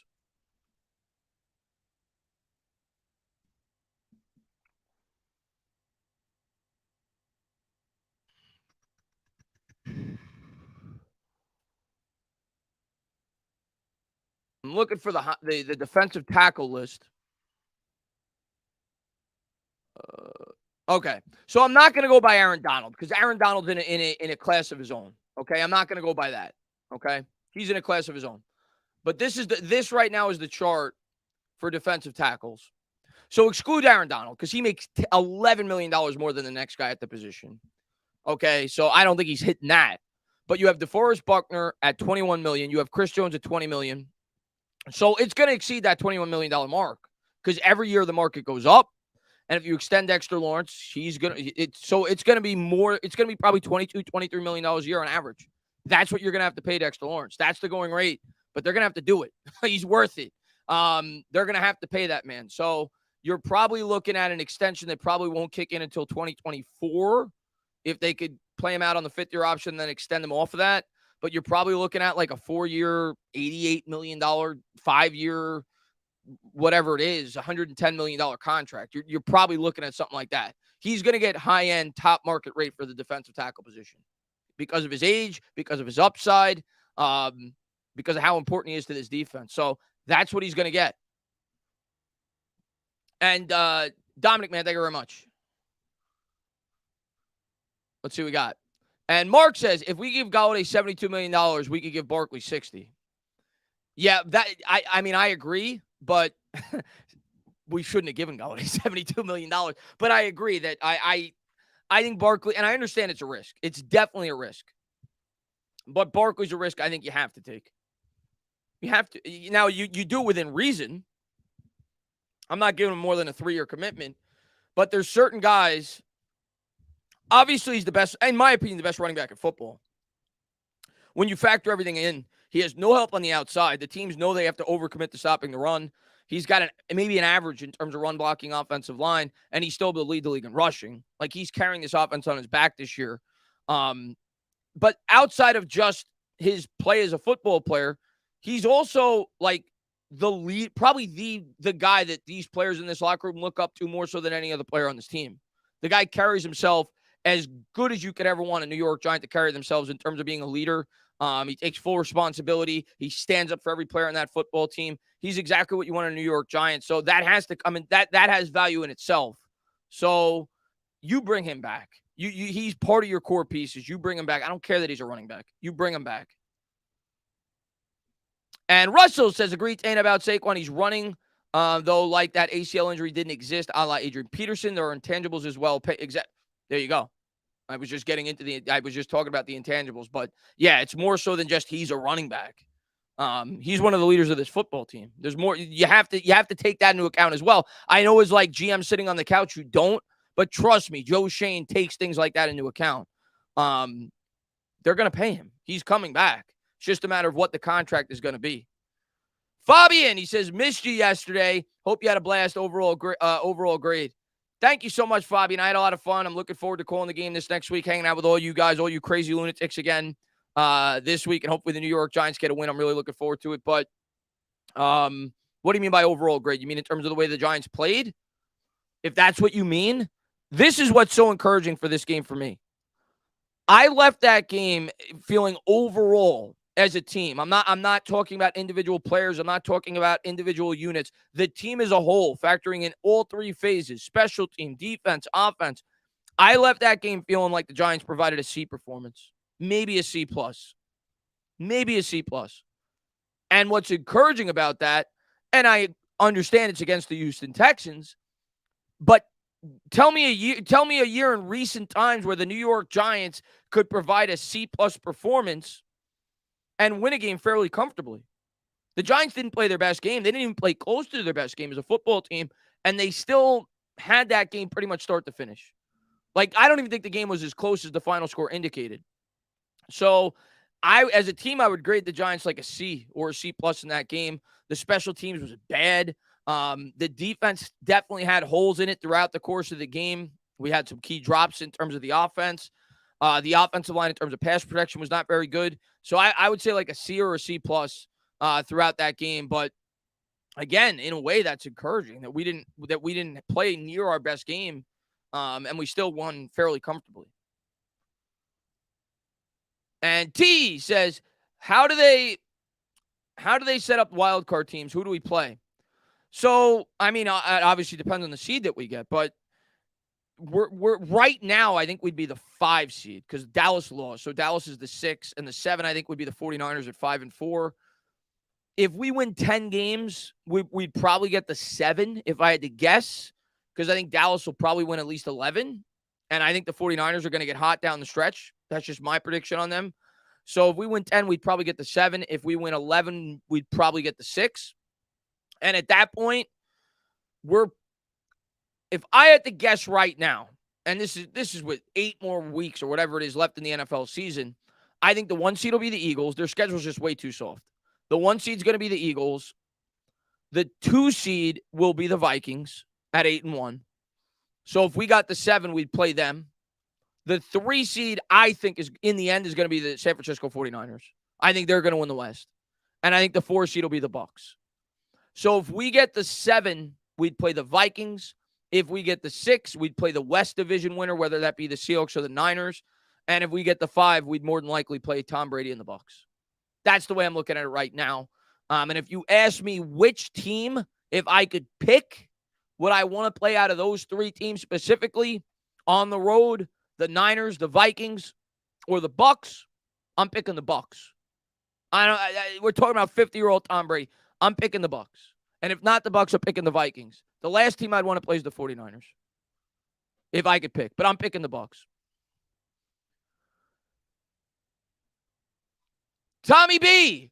He says, would you go defense round 1 and strengthen our strength or reach for a playmaker at pick 20-ish? Right now, CBS says is taking the wide receiver out of Ohio State. I never believe in reaching, especially later in the first round. I think early in the first round, if you're even close and you have a dramatic need, you favor the need a little bit over BPA if they're both like really good players. Like, for example, in 2020, when we had the 4th pick, I was pounding the table for a tackle. My preference was either Wills or Thomas, but I was pounding the table for a tackle, and a lot of people were arguing for Simmons. And my argument always was, even if you felt like Simmons was a little bit better in terms of a prospect, the need for tackle was so important, and it was such a safer pick that you had to go tackle. So I think when you're picking higher in the first round, you value need a little bit more than BPA. But as you go further along in the draft, especially if you're picking in the early 20s, mid-20s, you're taking the best player on your board that fills a need on your football team. Obviously, the preference would be wide receiver. And if you're relatively close, you probably lean wide receiver. But if there is a defensive player that you have significantly higher or even moderately higher than a wide receiver at a position of need, like a corner, like a linebacker, and of course, this is all dependent on what we do in free agency, you probably go with that player. But it all depends. It all depends. But right now, I mean, if you ask me what I'd prefer, it'd be a wide receiver. But that's obviously before I see what we do in the offseason. Joshua, what's going on, man? What record do you think we finish with? I said 10-7, and maybe this is me drinking the Kool-Aid before the game started. I think I'm leaning 11-6. I think I'm actually leaning 11-6. But either 10 or 11 wins. That's where I'm at right now. But I think I'm actually leaning 11-6 because I think we're going to beat the Lions. That gets us to 8 wins. And I think there's a decent possibility we could sweep Washington, even though I'm predicting a split. I think we'll beat the Colts. And like I said, I think there's a decent shot we could win 1 out of 3 or 1 out of 4. I'll even throw Minnesota in that mix. 1 out of 4 between the Dallas game, the 2 Eagles games, and the Minnesota game. So factoring all, I think I'm slightly leaning 11-6. If I was trying to go on the safe side, I'd say 10-7. But let's put it this way. If you ask me what's more likely, 9 wins or 11 wins, I'd say 11. I think my sweet and safe spot is 10, but I think there's a very good chance we could win 11. I'm either at 11 or 10. That's where I'm at right now with the Giants.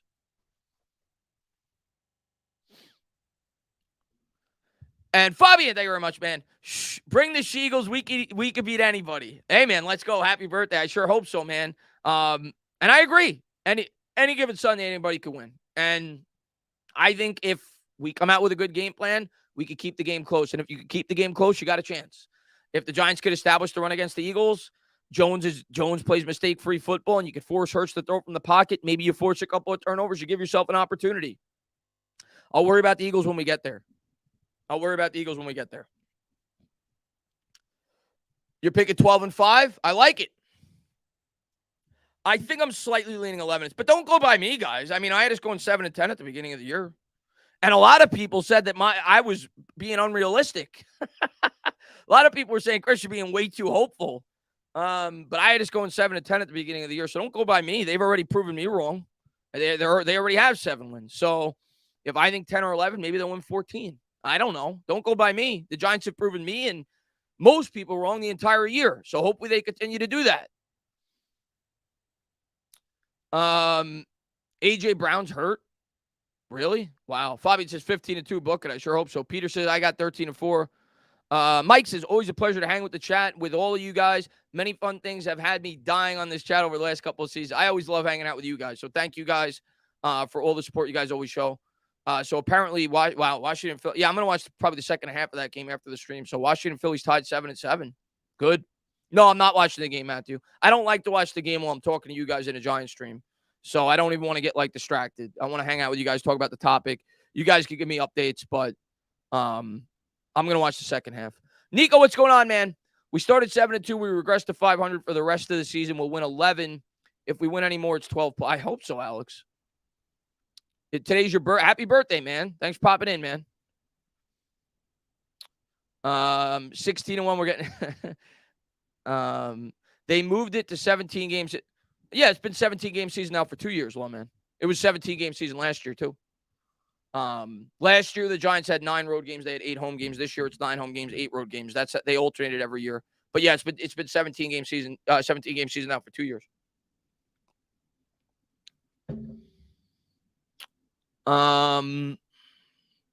Hurts is just a good leader, but he's just an average quarterback. I don't know. It's hard for me to judge Hurts. I don't watch him like I watch Daniel Jones. And judging quarterbacks based off their stats to me is the silliest thing you could ever do.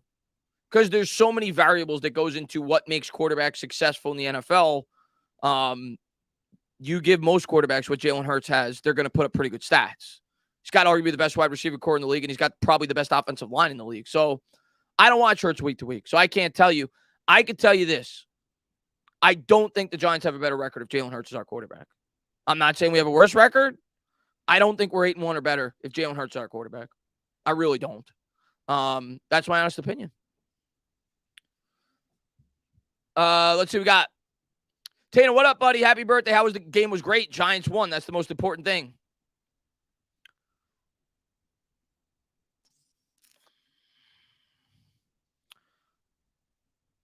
Hurts is not the MVP. No, I don't think Hurts is the MVP. He should be in the conversation, but he's not the MVP. But do you think the Knicks make the playoffs? Yes. I'm still gonna say I think they make the play-in. I don't think they make the playoffs, but I think they get a top 10 seed. Yes. Yes, but I don't think they get a top 6 seed. I think they get the play-in, not the playoff. Life is good when the Giants are good. You're damn right it is. DJ is the best quarterback in the division now and future. Book it. Let's get the chat's take on this. I want to get your guys' honest opinion. And I know Giants fans are very divided when it comes to Daniel Jones. Let's just play the hypothetical scenario that Daniel Jones is back next year, which I think it's trending towards. Daniel Jones is back next year. The Giants add him a premium wide receiver, whether it be via trade, whether it be a guy that they hit on in the draft. They add him a legitimate number 1 wide receiver. Wan'Dale Robinson is back. Saquon Barkley's back. He has his second year in the same offense. Is it crazy to think Daniel Jones could be on par with any quarterback in this division? If he has all of that. He gets a legitimate number 1 threat. He has a second year in Brian Dable's offense. He has Saquon Barkley back. Is it crazy to think he could be on par with Dak and with Hurts? If he has that. Because I don't think it is. I really don't.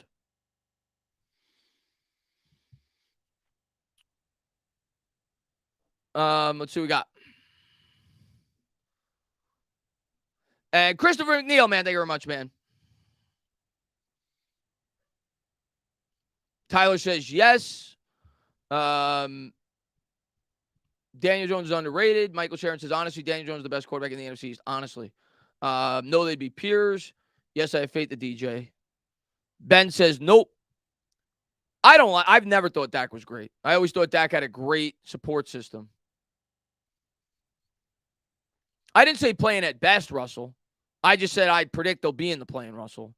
They could get a 6 seed, but I'm predicting a play-in for the Knicks. I didn't say it best. I wouldn't be shocked if the Knicks get a 5 or 6 seed, but I have them as a play-in. I think, yeah, it seems like people are divided on this, but I mean, you expect that, especially at the quarterback position, especially in New York.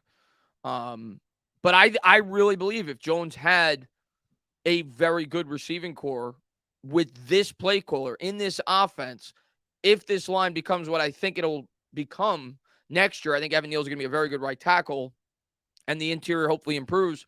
Yeah, I think Jones could be a really good quarterback. Christopher McNeil says, love the Giant shows. But do you? Yes, I'm definitely doing Knicks games, Christopher. During the football season with my job, and I plan on doing some Knicks games, it's hard for me to be consistent with the Knicks. So it's why I want to do it here and there when I can. Once the Giant season is over, I plan on trying to do, if not every Knicks game, as many Knicks games as I possibly can. I wanted to do the Knicks game last week on Wednesday against Brooklyn, but I go into the city on Wednesdays, and I had to stay late. So that's why, and I was tired by the time I got home. So that's why I didn't do that game. But I'm going to try to do one game a week going forward during football season. And then after football, try to do more. But yeah, I plan on doing some Knicks games when I can. I'm doing tonight's stream because I wasn't live yesterday doing the Giants. So I wanted to do something, some kind of live chat with you guys. And Big Daddy says DJ is the best quarterback in division. I don't think that's a crazy take. People will just look at the stats and they'll say it is, but I don't think that's a crazy take.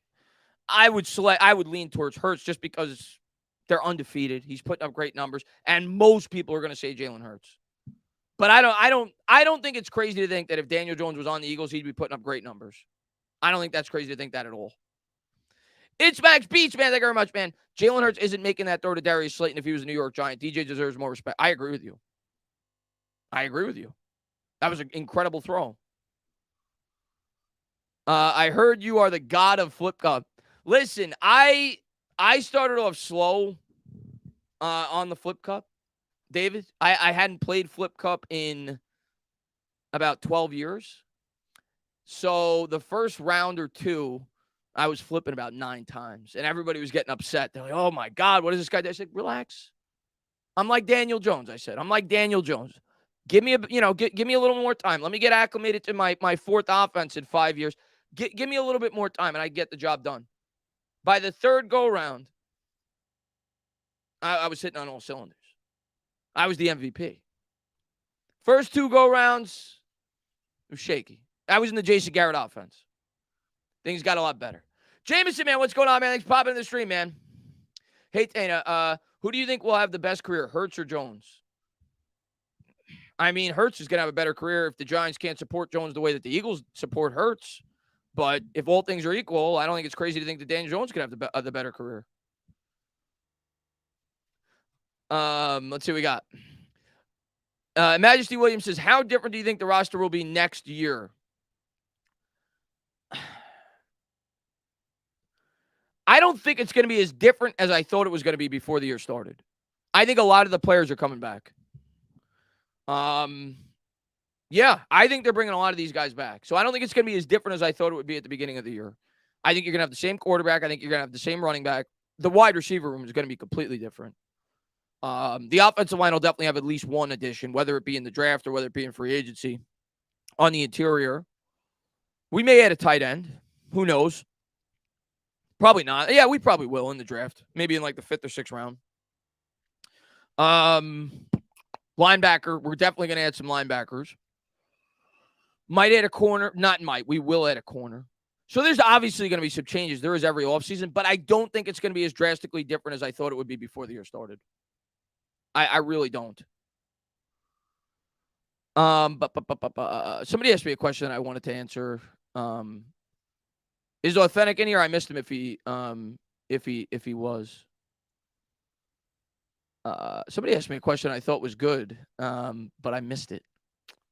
Maybe I'll see it again. Appreciate all you guys for being here, man. I appreciate all you guys for all the support that you guys always show. Let me see if I can find it. I'm trying to find it. Nah, I lost it. I'll find it again though if he types it. Somebody asked a good question.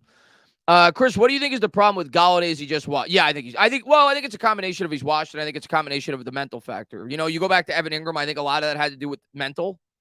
I think that's what, a lot of the times where he had his drops, they were always in crucial spots. So I think that's some of it with Golladay. But yeah, I also think he's washed. I also don't think he fits this offense particularly well at all. I said that before the year started, and I still feel that way. So I think it's a combination of a lot of things. I don't think he's put in the best position to succeed based on what his skill set is. And yeah, he's just not the same player that we were hoping that we were going to get. And Andrew says, are we doing a play-by-play for the Eagles game? No, I'm not, Andrew, no. I just want to do a Giants hangout tonight. I'm going to watch the second half of the Eagles game. But no, I'm not doing a play-by-play of the Eagles game tonight. But, you know, obviously I'll be doing the Giants games down the stretch. And if things heat up in the division down the stretch, I'll certainly be calling any primetime Eagles or Cowboys game down the stretch. But no, tonight, just going to relax, hang out, talk Giants with you guys, and watch the second half of the Eagles game probably after the stream. So no, not tonight. I want to just hang out with you guys, have a chill stream, and talk Giants. Let's see what we got. Live Chris is the best, Chris. I appreciate it, T. Happy birthday, Big Chris. I appreciate it, Bryant. James says some players just want the bag and don't care how they look. I don't know if that was the case with Golladay. I really don't. I don't know if that was the case with Golladay. I just don't think he's good. I think the Giants forced something that wasn't there. And I think that they thought, and I agreed that he fit the Jason Garrett type of offense in terms of what they wanted to do. The problem was, in order to throw the ball down the field, you have to be able to hold up blocks for a sustained period of time. So it just didn't work out. And now you bring in a completely different offensive play caller, and he just doesn't fit the forward direction of this football team. I don't think he's a quitter. I just don't think he's very good. And Coded Man, thank you very much. He says, if a movie about the 2007 Giants is made, who plays Eli? Ooh, that's a great question. Wow. Okay. So we're talking prime Eli, because 2007 is Eli was like, what, 26 years old? So he was still young. Who plays Eli? I mean, Chad Powers, but that's kind of a trick answer, because that's actually him. So, ooh, that's a tough one, man. You got to get a guy that's younger, 30 or younger probably, to play prime Eli in 2007. I saw somebody say Josh Hader, not bad. Yeah, Cruz is too old. I love Tom Cruise, but he's too old. DJ is Eli. I'm gonna let the chat give me some suggestions here. All right, I'm gonna throw one out there. What do you think about? And I don't know why his name's escaping me right now, but the guy who plays Ted Lasso. How's he as a potential Eli? Is that crazy? Is that off base? Sudeikis, I think his name is, right? Jason Sudeikis. What about him? Is that a horrible suggestion for Eli Manning? Jason Sudeikis. I'm gonna throw his name in the hat for a potential guy that could play Eli in the 2007 Giants movie. Miles Teller, not bad. He is older. Maybe when he was younger, it would have made more sense. I was also thinking like John Hamm, but again, he's older too. Yeah. He's too old. You guys are right. Maybe Miles Teller. Maybe Miles Teller's the guy. Cody, man, thank you very much, man. I appreciate it, buddy. The Rock's too jacked to play Eli, man. Have you seen Eli with his shirt off in his prime? He looked like a dad. Blake says DJ, Saquon, J Love, Slayton, Shep, Morrow, and O'Shane. Of those players, which three are most likely coming back? I think Julian Love's coming back, because you've heard they've already been talking contract extension. I think Saquon's coming back in some way, shape, or form, whether it be the franchise tag. Shep's not coming back. I mean, maybe he does. It would have to be a really cheap contract, but he's definitely not one of the most likely. First three you said, those are the most likely. Daniel Jones, Saquon Barkley, Julian Love. I could see Slayton coming back. I could see all those guys coming back, but if you ask me which three I think are the most likely, it's the first three. DJ, Saquon, Julian Love. Yeah. I'd like them all back, but I think the first three you said are the most likely. Big Daddy says, who plays Eli? Gary Cooper. Gary, how old is Gary? Gary Cooper's up there, isn't he? He's I think we're all thinking like um yeah, no. Well, you obviously meant when Gary Cooper was young, but in modern day, Miles Teller might not be a bad one. I could see that. I could see Miles Teller. What about you know what I was gonna actually say the other guy that's in Top Gun, but to me he's just like too like good looking. Like he's in the new movie Devotion. I don't know if you guys have seen the trailer to that. The new how could have you guys seen the trailer to the Devotion movie? That movie is a complete ripoff of Top Gun. It literally looks like the same movie. It's just that the pilot's black. It looks like the carbon copy of the same movie. Not to mention, they have a pilot in the movie that was a pilot in Top Gun. It looks like a complete ripoff. Blake Dwyer says, how is the crowd reacting to Kenny Golladay at MetLife? He got booed. People were booing him off the field, Blake. People were booing him off the field. Chris P says, stand up. Glad to see you're not still hungover after hanging with Snacks is awesome. He's my dude. Can't wait until Washington. Yeah, you guys are going to have a great time. You guys are going to have a great time at that tailgate in Washington. I'm hoping to go. But if I can't, I hope you have a great time. And those guys are a bunch of great guys, and you're definitely bring your drinking shoes, man. Yeah, Devotion is a ripoff, man. Coded says, in a do or die, now or never drive in the Super Bowl, would you want? Oh, is that even a question? If anybody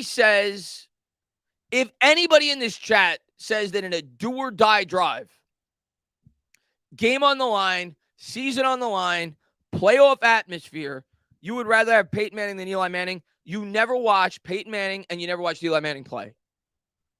In the playoffs, game on the line, you're taking Eli Manning.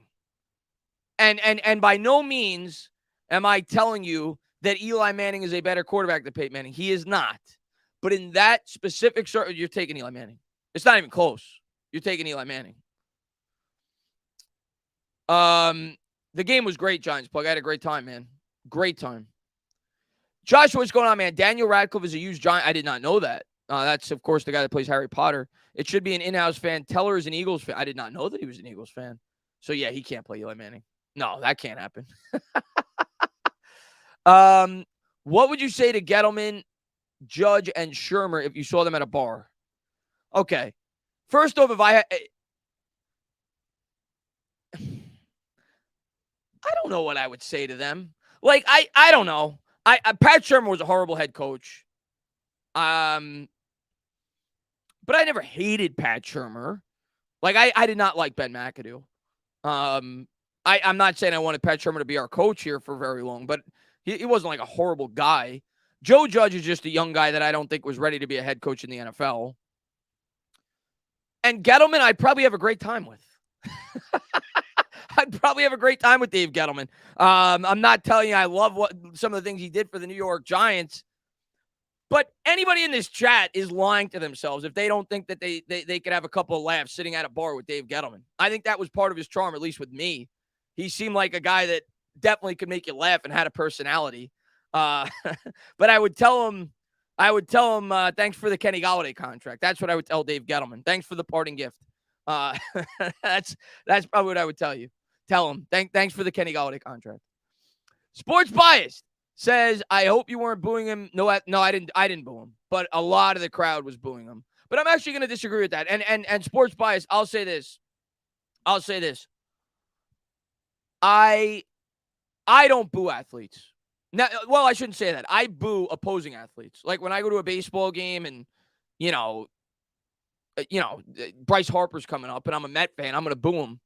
But I don't boo my own athletes when I go to a game. That being said, I think fans have the right to boo an athlete if they feel like they're screwing up. I mean, everybody's entitled to their own opinion, but you're a paying customer. If the guy's going out there and he's not performing well, as long as you're respectful, I think you have every right to boo an athlete. I don't, but I don't kill fans that do that. But yes, there were some fans that were booing Kenny Golladay.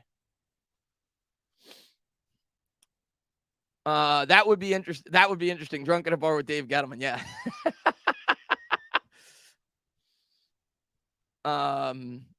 Game on the line, you want Eli, give me Iguodala. Well, we're talking two different sports now, man. Russ, I hate to say it, and he never won a championship, by the way. I hate to say this, Russ, but I had way too much pain early on in my life as a Knicks fan. And most people are going to say Michael Jordan. And Michael Jordan is as clutch as they come. But game on the line, I need one shot. I might go Reggie Miller. Dude, Reggie Miller was lethal. Game on the line, big spot. Hate him with a passion, but Reggie Miller was lethal with the game on the line. You sound like Dave from Alvin and the Chipmunks. Do I? I have no idea. Where do you think we should be if Dave Gettleman and Pat Shermer were fired at the same? Where do you think we would be if Dave Gettleman? If Dave Gettleman and Pat Shermer were fired at the same time,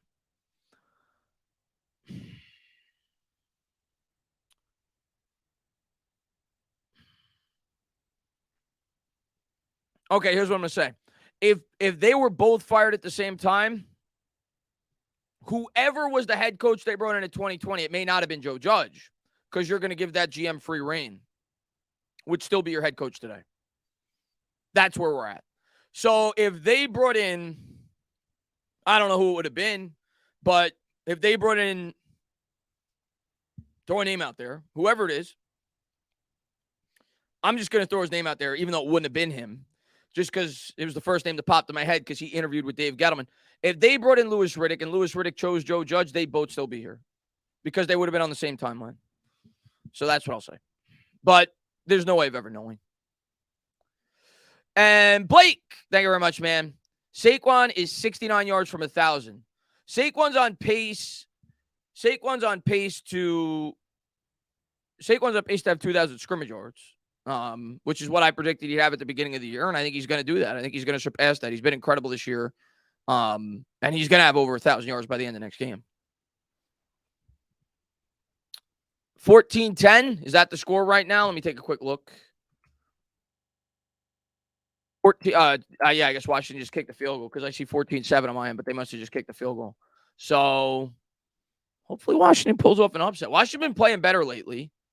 Let me take a quick look at the box score. I actually have I'm in a tightly contested fantasy football match in my one league that I'm in, competitively. I don't think I'm gonna win. I need like a miracle. I think I'm down like 20 points going in. It's a PPR league. He has the Eagles defense, and I have A.J. Brown, and A.J. Brown's done nothing. He's got one catch for 7 yards. I would need the Eagles defense to just get killed and put up like negative like 3 or 4 points, and Brown to get me like 16 or 17 points. But I probably don't foresee the Eagles getting negative points on defense. So I would need a little bit of a miracle to pull this one out. And I'm ashamed to say, by the way, that I have A.J. Brown on my fantasy team. But he dropped to me. I couldn't help it. I didn't want to take him. And Philibert, man, thank you very much, man. It's early, but what are our top needs for the draft? I mean, I'm going to give you guys the same answer, and it may change a little bit throughout the course of the year, but for the most part, I'm exactly where I was 3 or 4 weeks ago. Offensive line for sure is still a huge need for this team. The interior part of the offensive line, center, guard, wide receiver is, I still think, the biggest need. And I think we need multiple wide receivers next year, whether it be one in free agency, one in the draft. But they need to completely improve the entire wide receiver room for this football team. And then on the defense, it's a linebacker for sure, preferably a guy that's good in coverage, and a corner, whether that be a guy that could play in the slot, whether that could be a guy that could play on the outside. But I think those are our 3 biggest needs going into four biggest needs, I should say, going into next year. And the order may change leading up into the draft. But corner, linebacker, interior offensive line, center, guard, and the wide receiver position. Those are the 4 biggest needs. Do you think we bench Gawinski when Bredesen or Lemieux come back? He's been bad. Anyway, the O-line depth is going to be impressive all of a sudden that they are back. Yeah, I mean, our depth's not bad. If Lemieux is himself, he's at least a decent backup lineman. I still don't think he's a long-term answer as a starter, but he's certainly a solid depth lineman, a guy that could play center and guard. Nick Gates, certainly has potential to be a starter. We'll see how good he is once he gets an added responsibility coming off the injury. And at worst, he's a guy that, again, is a very good depth lineman, a guy that could play all three positions. I think we have some good depth pieces, but I think we certainly need an impact starter long-term on that line next year. Preferably probably in the second round. I'd prefer they take a center if there's a prospect worth taking there in the mid to late second round. But we certainly could take one at 20, whatever we're picking, too, in the first round if there's a really good prospect there.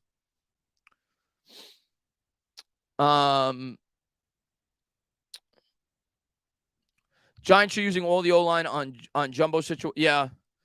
Michi says the only thing DJ haters say is that he isn't a franchise quarterback, but no one could tell me that the real definition of a franchise quarterback. Michi, at the end of the day, DJ haters, as you call them, or people that don't believe in DJ. And I've always tried to be like in the middle. I've always tried to listen, I'm a Giants fan, so I want him to succeed. So I've always tried to be as fair as I possibly can be with Daniel Jones. And I definitely think he's improving this year. Whether or not he's a guy that I'm ready to say, I'm strict with that. So I may not be the right guy to talk to, but whether or not I'm willing to say he's a guy that I'd commit, like a legitimate franchise quarterback contract to, that still remains to be seen. I need to see more.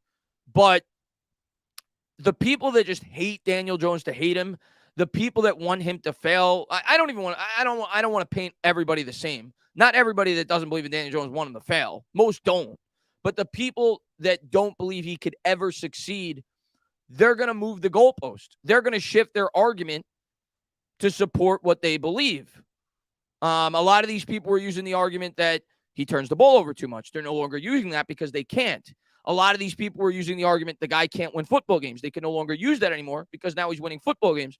So now they're resorting to the game manager tactic. But my answer to that, my response to that is pretty much any quarterback in the NFL, if they were in this given situation, would be a game manager. We have a game manager roster.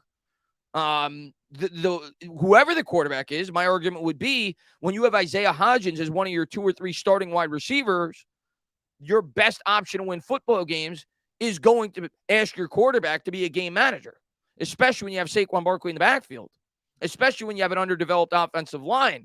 So to me, the game manager argument, as of now, until such time I see Daniel Jones have a supporting cast, does not hold water. If he's winning football games, if he's coming up big in the big spots, if he's having third down conversions, if he's having big fourth quarter comebacks, which he's done this year, that argument doesn't hold water.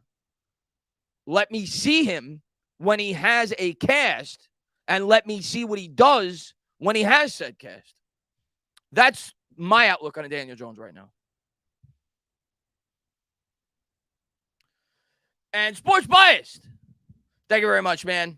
He says, can you do a Thursday night stream? Got a 10-hour drive on Friday, Australian time. Would burn some time listening to you talk Giants. Maybe. Thursday night. Let me see who's playing Thursday night. Maybe I could have that on in the background if it's a good game. Washington got a pick. Awesome. Let me take a quick look. Usually the Thursday night games suck. Week 11. Not horrible. Titans, Packers. Maybe I could. I'll let you know. Sports Biased. If I can, I will. Decent chance I will. But I don't want to guarantee it. Do Giants fans like watching their division destroy each other? Yes. Are you a part of the Bleacher Report Giants community? What do you mean by that, Dean?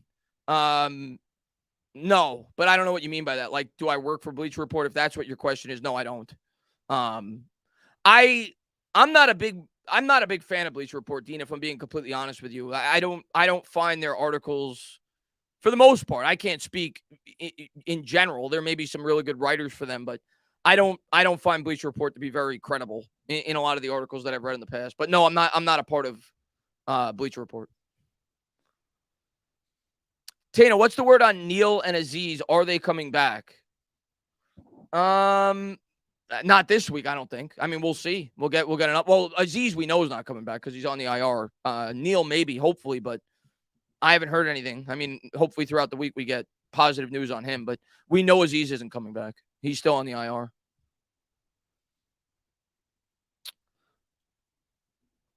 Jones should be franchise tagged. We don't know what we have. See, I don't believe in the franchise tag for Jones. I also agree with you that we don't know what we have, but and I've shown this example several times, but I always show it again when this topic comes up because obviously not everybody's always going to be in my streams. This to me is a much better idea personally, and I think a lot of people agree with me in the type of contract that the New York Giants should use regarding Daniel Jones. Let me just get rid of this real quick. Like if I'm Joe Shane, this is what I'm looking at. I'm looking at this model. This is everybody always just hears the dollar amount and they go crazy. And I did too. I'll be the first to say it. Like when it was initially reported on Twitter, I was like, are you kidding me? The contract in terms of yearly dollars, 3 years, $121.5 million for Derek Carr. Your eyes pop out of your head because that's like $41 million a year when you hear the contract. But when you actually look at the contract, this is the type of contract, if the New York Giants are going to extend Daniel Jones, that they should do as opposed to a franchise tag. So this is the Derek Carr contract. The guaranteed money was only $25 million. The 121, people hear and they go crazy, but the guaranteed money was only $25 million. So if you look at 2023, if the Raiders want to move off of Derek Carr, they only have to pay $5.6 million and they save $30 million against their cap. So I'm going to tell you right now, Derek Carr's either going to restructure or he's going to be cut next year. Raiders are not going to pay him off the year that they're having. They only paid him 19.3 against the cap this year. So if I'm the Giants, I look at that model, and that's the extension that I give Daniel Jones. Because if you franchise tag him, it's $32 million against the cap, and you can't move the money. That, to me, is the better alternative. You can maneuver the money if you sign him to a three-year deal, and you could structure it in a way where it doesn't destroy your cap next year, and you could get out the following year if he does not progress without a huge hit. That's the type of contract that I shoot for if I'm Joe Shane with Daniel Jones.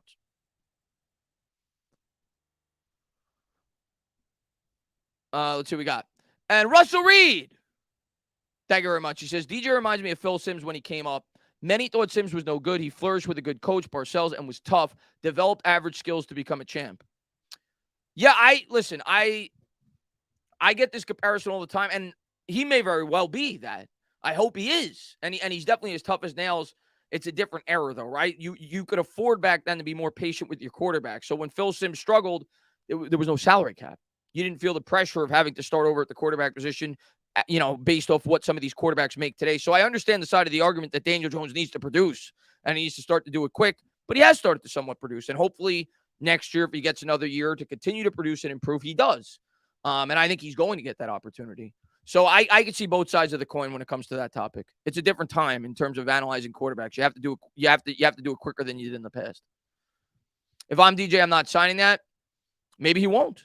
I wouldn't give him more than a 2-year commitment, though. I'll tell you that. I'm not giving him like a 5-year commitment. I'm not doing that. RB days are a day apart, 1,000% conceived from the same. Valentine's Day, that was the day I probably was conceived. I never asked my mother, but that was probably the day. I've done the math before. November 12th, February 14th. It does add up. It does add up. That was probably the day. Fabian, what's going on, man? Tana, what player is your man crush? No homo. Eli Manning. Burrow says, I think we should entertain trading up like the Bills did for Josh Allen. Only way you do that is if you're absolutely in love. You have to be absolutely in love with a quarterback prospect to do something like that. But if they are, I'm not going to fault Joe Shane for doing that. The only thing I'm going to say is if you make that move,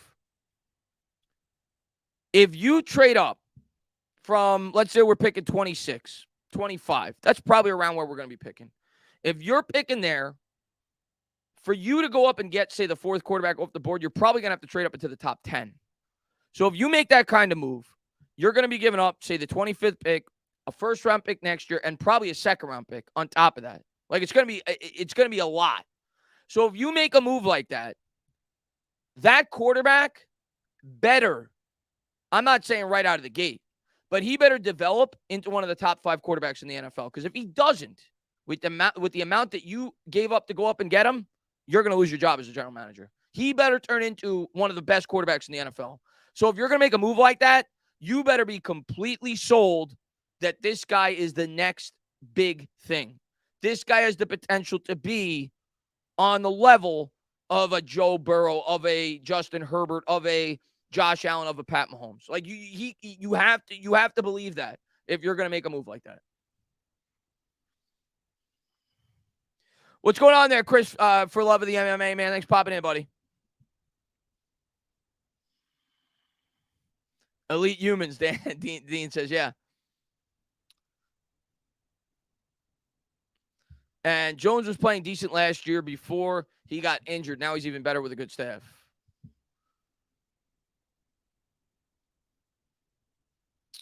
Let's see. Just trying to read all your guys' comments. Hopefully you guys are having a good time tonight. Thank you guys for tuning in the stream. Thank you guys for all the support you always show on the channel. We'll probably go for about another 10 minutes. I went live tonight just because I wanted to hang out with you guys. I didn't get a chance to hang out with you guys yesterday. I don't think OBJ is coming back. No. Trade for a receiver in the offseason. Well, Burrow, if you trade for a wide receiver, I think you were the one that posed the idea of trading up for a quarterback. If you trade for a wide receiver, you're not going to also be able to trade up to get a quarterback. If you trade for a wide receiver, you're not going to have a first-round pick. You're not getting one of these high-end wide receivers without giving up your first-round pick this year. Look at the going rate for what these wide receivers go for. Look what the Eagles had to give up for A.J. Brown. Look what Stephon Diggs cost. Like, look what these wide receivers cost that don't have baggage. You know, like a guy like Antonio Brown, for example, who had baggage. You're giving up your first-round pick in this year's draft if you're trading for a premium wide receiver. So you're not going to be able to do both. You're not going to be able to trade for a DK Metcalf and then trade up to get a quarterback. You will not have a first-round pick if you trade for a wide receiver. Tana, who's the greatest New York Giants lineman to ever? I mean, I haven't been watching the Giants my entire life. All I could do is tell you the Giants teams that I've seen. And the Giants teams that I've seen collectively, the best offensive line in a singular year that I've ever seen is the 2008 New York Giants. That offensive line was the MVP of the football team. As a matter of fact, I'm going to find the photo for it right now. I've shown this photo to people before. The Giants offensive line was tabbed the MVP of the NFL that year. That's how good of an offensive line it was. Here's the picture. Let me see if I can get it bigger. This was an ESPN, the magazine photo.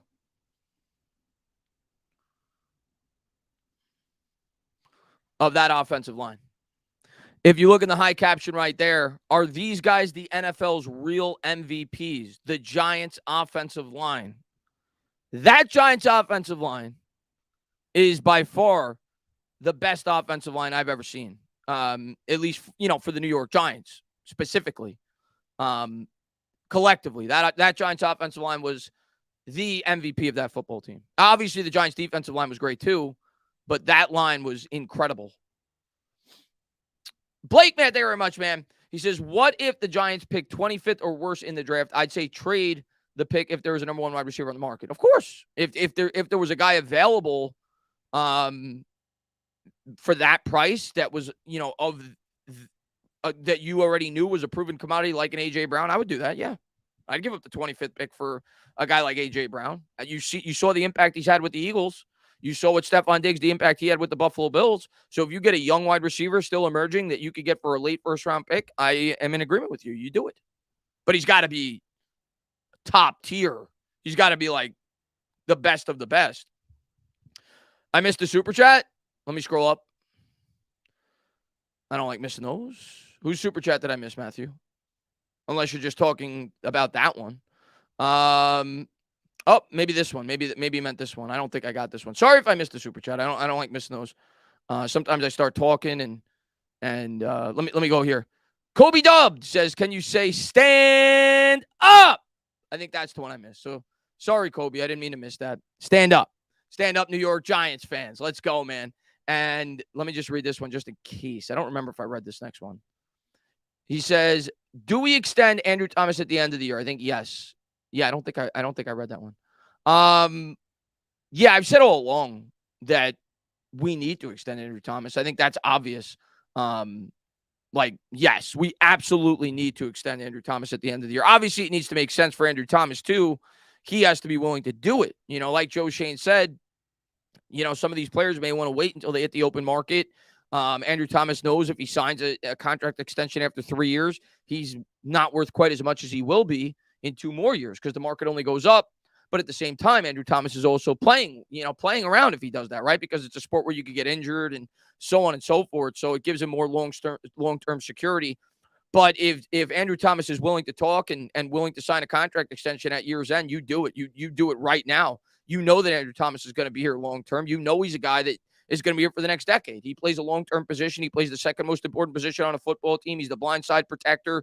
And the earlier you sign him, the better. Because like I said, the market only goes up. So he's going to be the highest paid left tackle in football. The second that we sign him to an extension, you got to realize that. But the highest paid left tackle in football right now is about $24 million a year. If you wait 2 or 3 years, it's $27, $28 million a year. So do it now.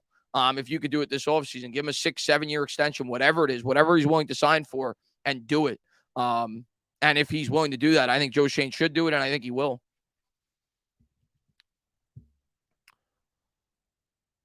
Time possession is crazy in the Eagles game. Let me take a quick look at the score at the scores there. Still 14-10. I'm imagining the Eagles probably have the higher time of possession. Wow. Holy crap. Wow. Washington might win this game. And I'm not even watching the game, but just looking at the stats.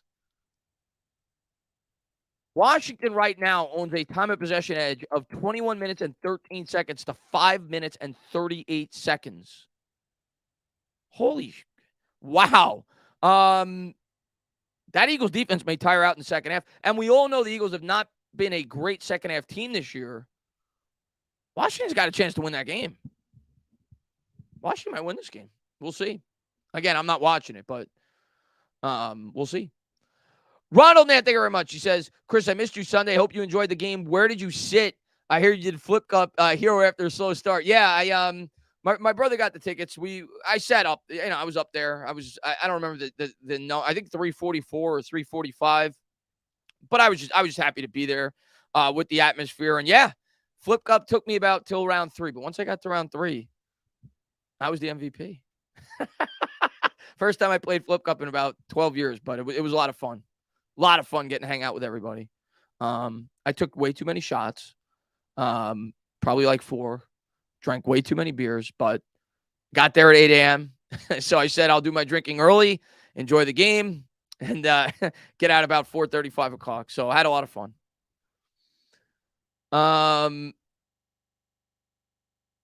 Why are you not doing Knicks games, Chris, and go Giants? It's just because of my job and the Giants. It's just a lot going on at the same time. Once football season slows down a bit, I'm going to do more Knicks games. I am going to try to do a Knicks game this week, one that fits my schedule. But I'm doing this Giants stream tonight because I didn't get to do the Giants game this past week because I was at the game. So I want to do some kind of Giants hangout with you guys, talk about the game, talk about the forward direction of the team. Yeah, I did smoke a cigar as well with Justin. But yeah, so that's the only reason. It's just because football season is hectic. Philip, he says, can we have an end of year meetup? Can we have an end of the year meetup? Yeah, you know what? We got to set something up. I got to talk to a couple of content creators that may be in the area that could do. I would love to do some kind of meetup at a bar. The problem is everybody lives in different areas, right? So, I don't know what the ideal location. Like the city's fine for me. I could hop on the train. I could be in the city, and maybe that's a good central location to have like a bar meetup. Most people don't live on Long Island. A lot of my subscribers probably live in Jersey. So if I was going to do a meetup, I'd probably try to find the most convenient location for the majority of my subscribers. And maybe a bar in the city. Maybe I'll do something like that. I mean, I might be going to that Giants Washington game, but maybe we could do something in the city. Maybe. I'm not going to Jersey. Love you guys, but I'm not going all the way to Jersey for a meetup unless I'm going to a Giants game. I don't like Washington. I just don't hate them as much as the other two teams. Yeah, I live in Long Island, but the city's like a 40-minute train ride, and I work in the city, so it's convenient for me.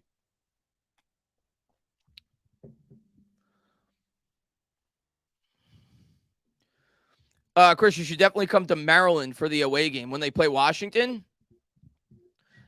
Not this year, but next year I'm definitely going to go to an away game. I want to do that. I want to do one home and one away game every year. That's what I want to start doing. Which away game I pick, I'm not sure, but I want to do that next year. I told license plate guy that. So next year I'm going to talk with LPG. And I don't know if I'm going to be able to afford where he sits because he must pay an arm and a leg. Well, on the road, the tickets aren't going to be quite as much as they are in New York. So maybe it wouldn't be astronomical. But he sits like front row, like 50-yard line. But I want to talk to LPG and go. I know he goes on those road trips with a lot of fans. I want to do one of those next year. So that's my plan. I want to go to one road game and one home game. Washington scored a touchdown. Let's go. Let's go. See, I'm kind of worried a little bit. About Washington now. Washington's starting to play good, man. Because Washington won 3 straight. They narrowly lost to, I think it was Minnesota. And now they're playing the Eagles tough. Washington's not going to be easy, guys. Washington's playing well right now. You saw him at the Seattle game this year? That's awesome, man. I don't know. I don't know what the biggest Giant-specific bar. I mean, there's so many great sports bars in the city. I don't know. I don't even know if there is a Giant-specific bar in the city. But there's a lot of great sports bars in the city, whether it be Stouts, which is right by Penn Station, so that's kind of convenient. There's a lot of great sports bars in the city. I don't know if there's a specific Giants one though.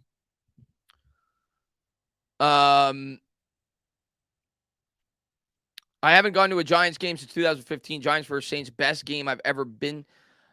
The best Giants game I've ever been to was actually a loss like you, and it was the Packers game in 2011. I always say that we lost, but it was an important loss. Much like the Patriots loss in 2007, I always felt like that Packers loss kind of propelled us to get more confidence because at the time, I think the Packers were like 11-0 or 12-0, and the Giants were kind of middling around 500.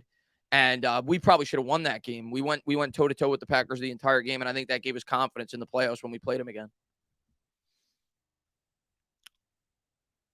Yeah, if I went to the city, it would probably be for that, to watch a Knicks game. Maybe I would just go to like one of Knicks Fan TV's meetups when he has one and maybe do like a joint thing. But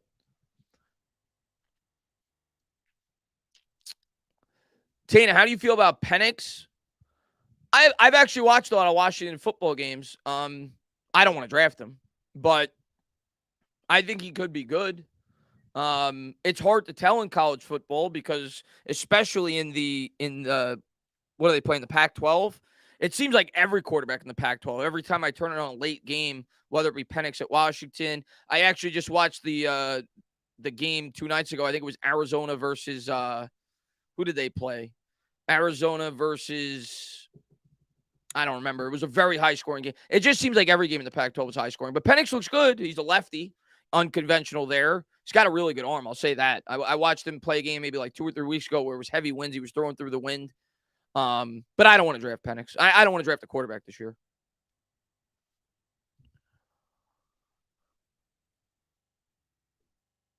Let's see what we got. Was that the Packers game with my stepbro? Oh, yeah, that was a great game. Unfortunately, I didn't like the result. If Washington beats Philly, then we now have all the juice on film we need to beat them and outcoach them. Listen, the Eagles, to me, are not as good as their record indicates. They're definitely very good. They definitely have an explosive offense, but they're beatable. They're not like the 2007 Patriots. Let's put it that way. They're beatable.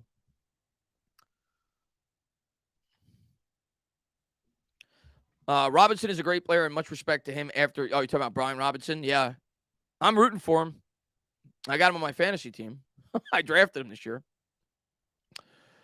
Do you believe in OBJ going to Dallas? Yes. If I had to pick a team right now, that would be the favorite in my opinion, Joseph. And I know Giants fans don't want to hear that, but I got to give my honest opinion. I think they're the favorites right now. I'm not saying that that's a lock at all. He could go to several teams, but I think Dallas makes sense.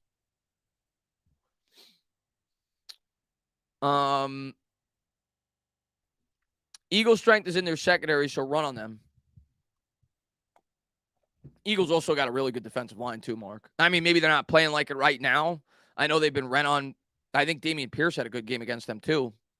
But they do have a really good interior defensive line, which they always do. So they have a good defense, Mark. On paper, they have a very good defense.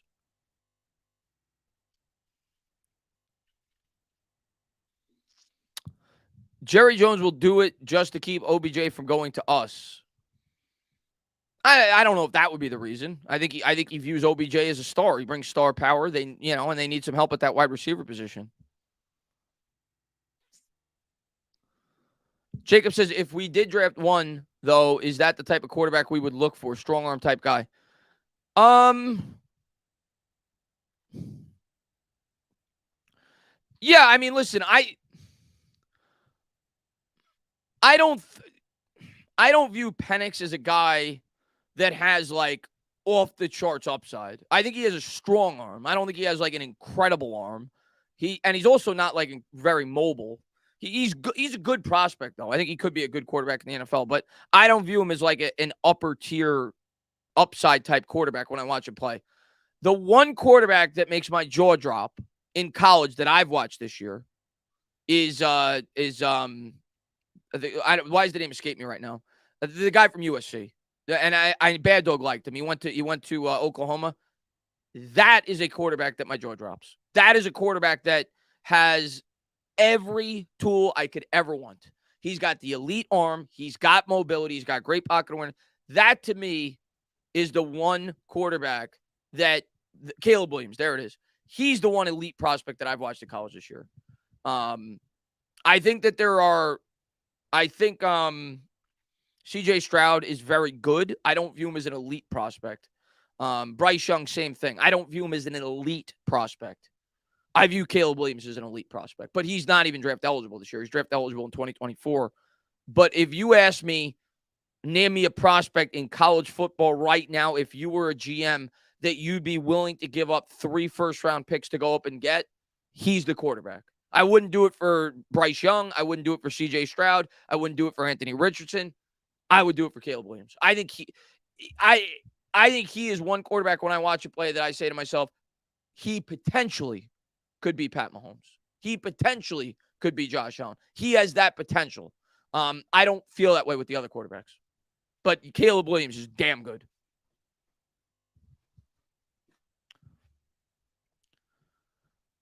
Good. It's good to hear that the Eagles are struggling.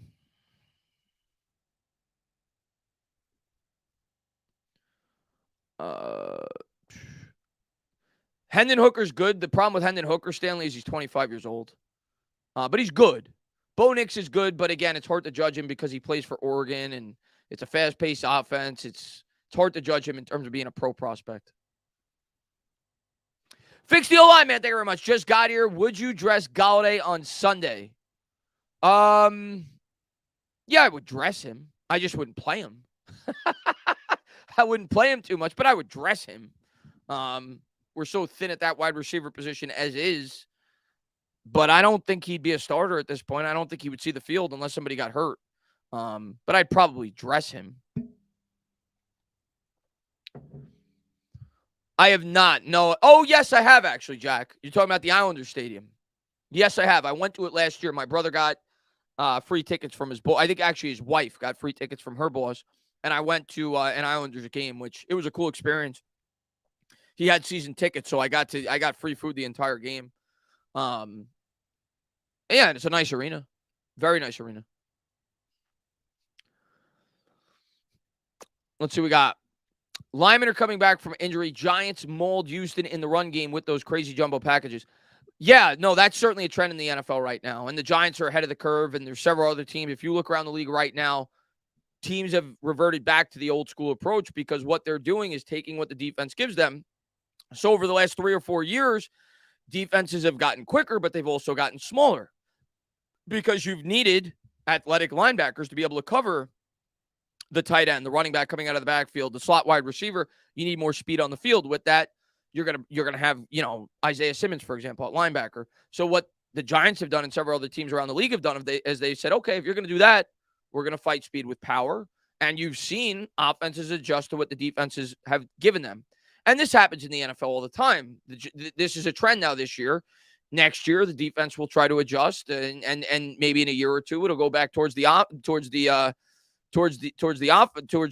heavy passing approach again. But that is a trend in the NFL right now. A lot of teams have become much more, have run a lot more than they have in the past.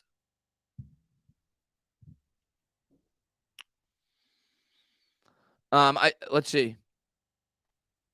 Cracks are showing in Philly right now before the G-men pound him. I sure hope so, man. Listen, I have never, this year, I've never bought into the Philadelphia Eagles being an incredible football team. I think they're a good, very good football team, but I certainly think they're beatable. And hopefully Washington beats them. It'll make Giants fans feel a lot more confident going into, myself included, going into those two games. How much would DJ cost for a franchise tag? $32 million. He's not getting the franchise tag. I'm going to tell you right now, Saquon Barkley's getting the franchise tag. And then they're going to work out a contract extension. But they're going to use the franchise tag on Saquon Barkley. They're not going to you can only do one franchise tag. They're going to franchise tag Saquon, then they're going to work out a contract extension. If they keep Jones, it's going to be on like a 3-year deal, but a deal they could get out of sooner than that if they need to. I want the Giants to be the first to beat Philly. I don't. Why would I never got that mindset? Like I'm not Wolves. I see a lot of people say things like that. Why would you want the Giants to be the first team to beat Philly? We're trying to win the division. I want Washington to be I want Washington to be let me look at the Eagles schedule. I want Washington to be the first team to beat them. The second team I want to beat them is whoever they're playing next week. So that's the way I look at it. I want the Philadelphia Eagles to lose every single week. We're trying to win this division. I don't care if we're the first team. I don't care if we're the fourth team. Just lose as many games as they possibly can. They got the Colts next week at Indianapolis. Hopefully Jeff Saturday could keep coming up with magic. Then they got Green Bay. Then they got the Titans. Titans could certainly beat the Eagles. Then they got us. Then the Bears. Then the Cowboys. Then the Saints. Then us again. So I hope they lose. I hope they lose right now. I would sign up for a season split with divisional teams, and of course, that means we go 3-2 the rest of the way, because of course we lost the first game to the Cowboys. If we go I'm gonna tell you right now, if we go 3-2 in division, that would mean we're already at 10 wins, and then you have the Colts, you have the Vikings, you have the Lions. And I think that's it. So if they could even win one of those, you're at 11 wins. If you go win 2, you're at 12. So in a heartbeat, I sign up for 3-2 the rest of the way in the division. Tana, did you see Dable going off on Anderson? No, I did not. I probably because of from where I was sitting, but no, I did not.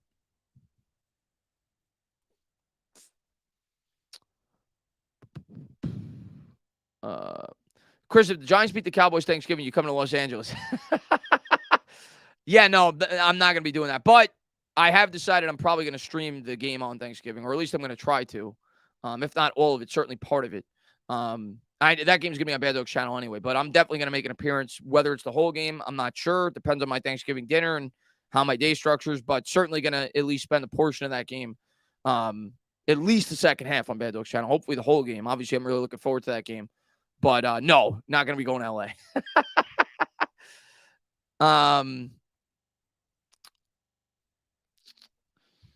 Liam says Gates' career trajectory is getting more like Rich Seubert. Yeah, people have frequently made that comparison. I think Patricia Train always says that whenever I go on her channel. And it makes sense. It's good. 58 yards. Somebody just Washington just hit a 58-yarder. Guys, I'm going to end the stream now because I want to watch the second half of this game. Washington's up 20-14. Wow. Holy crap, man. Wow. And like I said, the Eagles are not a good second half team. Look at the stats in this game. The Washington in the first. Am I reading this right?